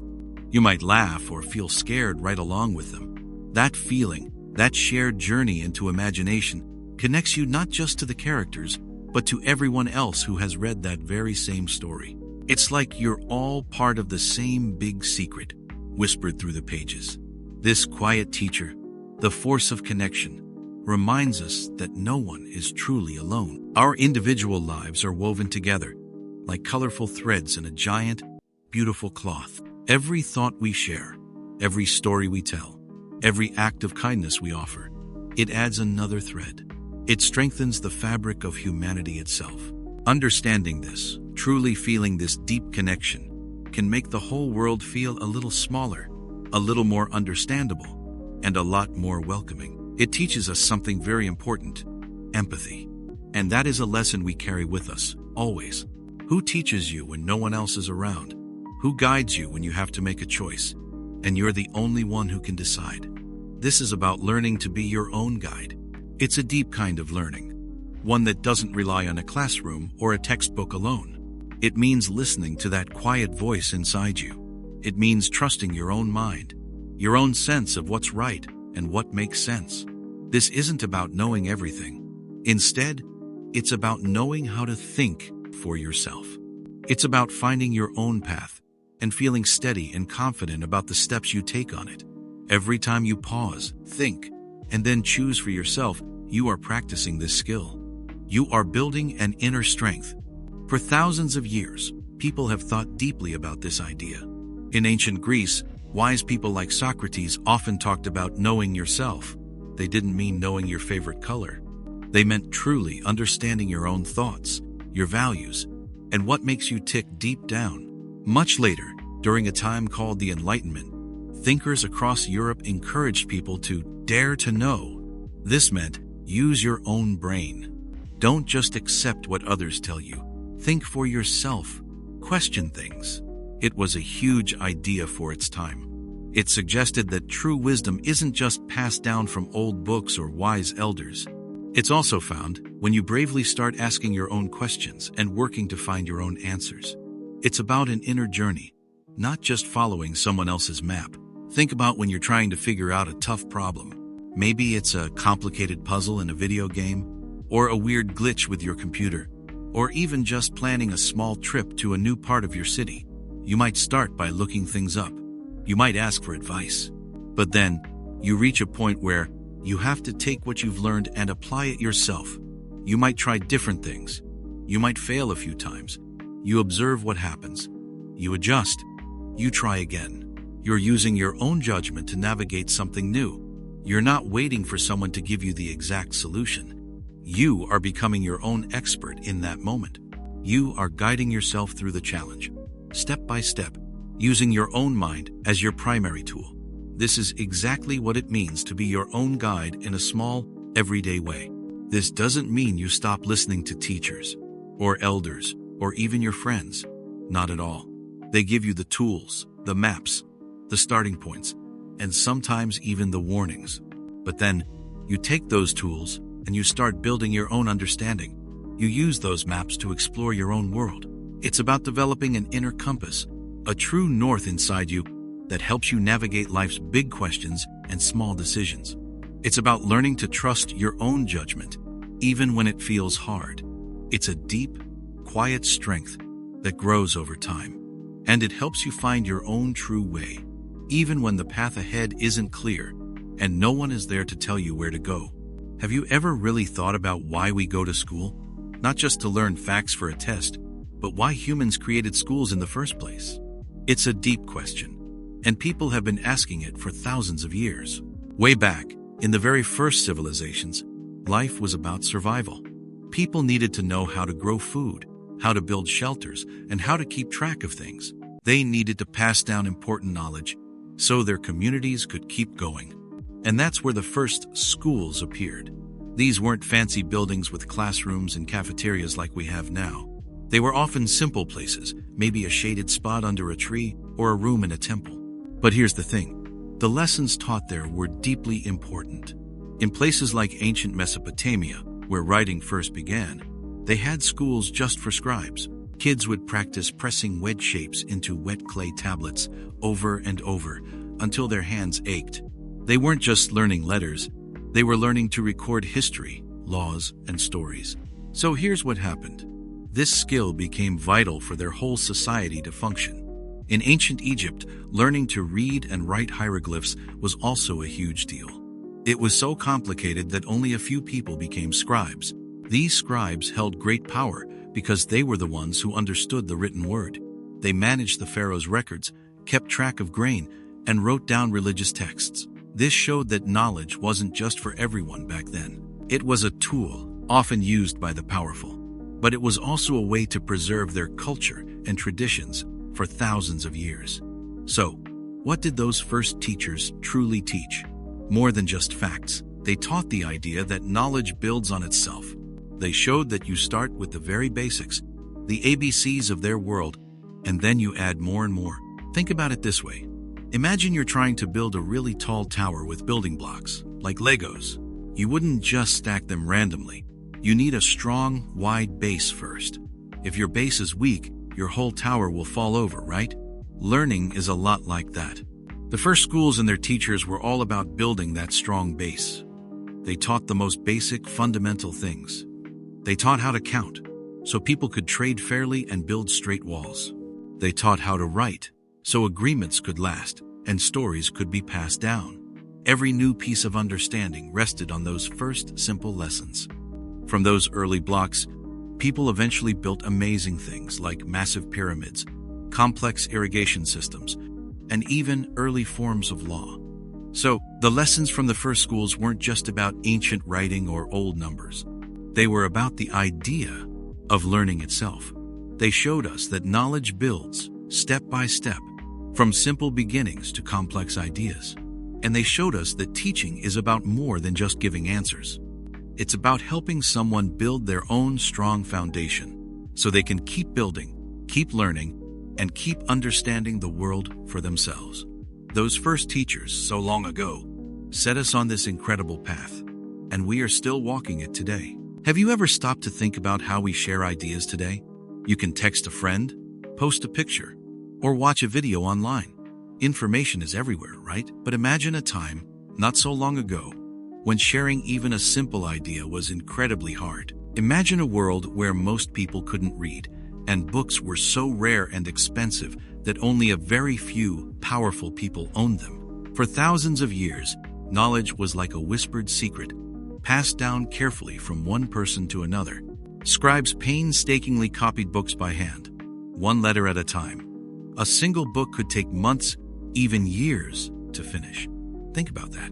Because of this, only priests, scholars, or very rich rulers had access to many books. They were the ones who mostly decided what was true, what was important, and what people should know. Their voices were the loudest, often the only ones heard. But then, something shifted. It wasn't a sudden explosion, but more like a quiet earthquake that changed everything. In the mid-1400s, a man named Johannes Gutenberg perfected the printing press. Here's how it works. Instead of writing by hand, you could arrange metal letters, put ink on them, and press them onto paper. It sounds simple, but this invention was truly huge. Suddenly, making copies of a book became much faster and cheaper. A single press could do the work of dozens of scribes. This meant more books could be made. And because more books were made, they became cheaper. And because they were cheaper, more people could afford them. And because more people could get books, more people wanted to learn to read. See how that chain reaction works? It wasn't just about making paper cheaper. It was about making knowledge common. Think of it like this. Imagine a classroom where only the teacher has the microphone. Everyone else has to listen. That's how it used to be with knowledge. The powerful few had the microphone. But then, the printing press came along. And it was like suddenly everyone got their own small megaphone. People could read the Bible for themselves, not just hear it from a priest. They could read about science, history, or new ideas directly from the page.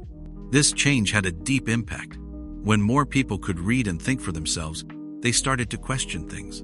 They questioned old ways of doing things, old beliefs, and even the people in charge.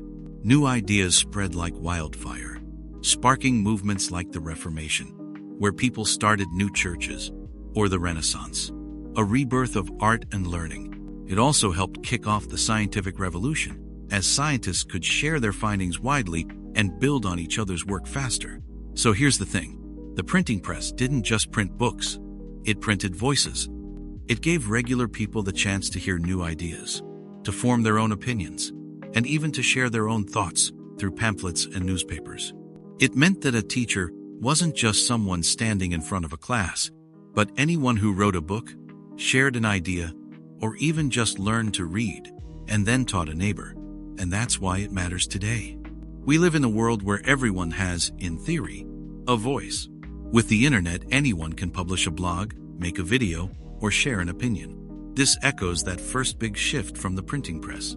It's powerful, and it means we have to be thoughtful about what we say, what we read, and how we listen. Because when everyone has a voice, the greatest lesson might be learning to truly hear each other. Have you ever stopped to think about why we share what we know? Really? Truly think about it. Imagine a world where every single person kept their discoveries, their thoughts, their wisdom, locked inside their own head. No one would ever learn from anyone else. We wouldn't have schools, or books, or even conversations that teach us something new. And that's why it matters. The simple, powerful act of sharing knowledge. Here's the thing about knowledge. It's not like a piece of cake. If you eat a slice of cake, it's gone. You can't share that exact same slice with someone else. But knowledge is different. When you share something you know, you don't lose it. In fact, it often becomes clearer in your own mind. And the person you share it with now has it too. So, instead of one piece of knowledge, you now have two. It's like magic, but it's just the way understanding works. This idea of sharing knowledge is ancient, as old as humanity itself. Imagine early humans gathered around a fire. Someone learned how to make a sharper spear, or found out which berries were safe to eat. Did they keep that secret number? They taught it to their children, to their tribe. This wasn't just nice. It was essential for survival. It built communities. It let ideas grow, building on each other like a tall tower, piece by piece. Think about the great thinkers of the past. Someone like Socrates in ancient Greece didn't write books. Instead, he walked around Athens, asking questions, talking to people, making them think. He shared his way of thinking, his wisdom, directly with anyone who would listen. His students then carried those ideas forward, talking to others, writing them down. That's how philosophy spread. That's how understanding deepened. It was a shared journey, not a solo one. And here's a common example from your own life. Think about learning a new video game or a new trick on a skateboard. Maybe a friend taught you a specific move. When they showed you, they didn't forget how to do it. And when you learned it, you became better. Now, if you teach that same move to someone else, the knowledge spreads even further. Your friend still knows it. You still know it. And now a third person knows it. This can help you, because sometimes teaching something helps you understand it even better yourself. It solidifies it in your mind. Sharing knowledge connects us across time and space. It's how we, today, can learn from people who lived thousands of years ago. Their insights, their discoveries, didn't disappear when they did. They were written down, taught, passed on from one person to the next, one generation to the next. Every book you read, every lesson you learn in school, is a gift from someone who chose to share what they knew. It makes the world richer, brighter. It builds bridges between minds. It's a quiet, beautiful act, this giving of understanding. And it reminds us that true wisdom isn't held tight, but given freely, lighting up the path for everyone who follows. Have you ever wondered why we spend so much time looking at the past? Why do we read old books, study history, or listen to stories from long ago? It might seem like just a collection of dusty facts, but there's a much deeper reason. Here's the thing. Looking back isn't just about remembering. It's about learning forward. This idea, looking back to learn forward, means taking the wisdom, the mistakes, the triumphs, and the struggles of the past and using them as a guide for what's coming next. It's like standing on the shoulders of giants, as an old saying goes. Every single invention, every new idea, every step forward humanity has taken stands on the groundwork laid by someone who came before. We don't have to start from zero every time. And that's why it matters so much. Think about how humans have always learned. From the very first stories told around a fire, people shared what they knew. They talked about how to hunt safely, what plants were good to eat, or which paths were dangerous. They passed down warnings and discoveries. This isn't just history. It's a living guide. Philosophers, even thousands of years ago, understood this. They knew that human experience, even from different times, holds universal truths. They saw that our feelings, our challenges, our quest for understanding haven't really changed that much. Here's an example. Imagine you're planning a long trip to a place you've never been. You wouldn't just wander off without a plan, would you? Instead, you'd probably look at a map. That map isn't a brand new invention, right? It was created by people who explored before you, who charted the rivers, marked the mountains, and noted the towns. They looked back at their own experiences, and they wrote them down. They put that information on the map. You use that old map, that knowledge from the past, to plan your future journey. You use their discoveries to find your way, to avoid dangers, and to find the best routes. Our lives and the journey of humanity itself are a bit like that trip. The maps we use are the ideas, the lessons, and the wisdom left behind by those who walked before us. Many of these map makers were teachers, not just people in classrooms, but anyone who shared knowledge, who showed a different way to think, or who helped others see the world more clearly.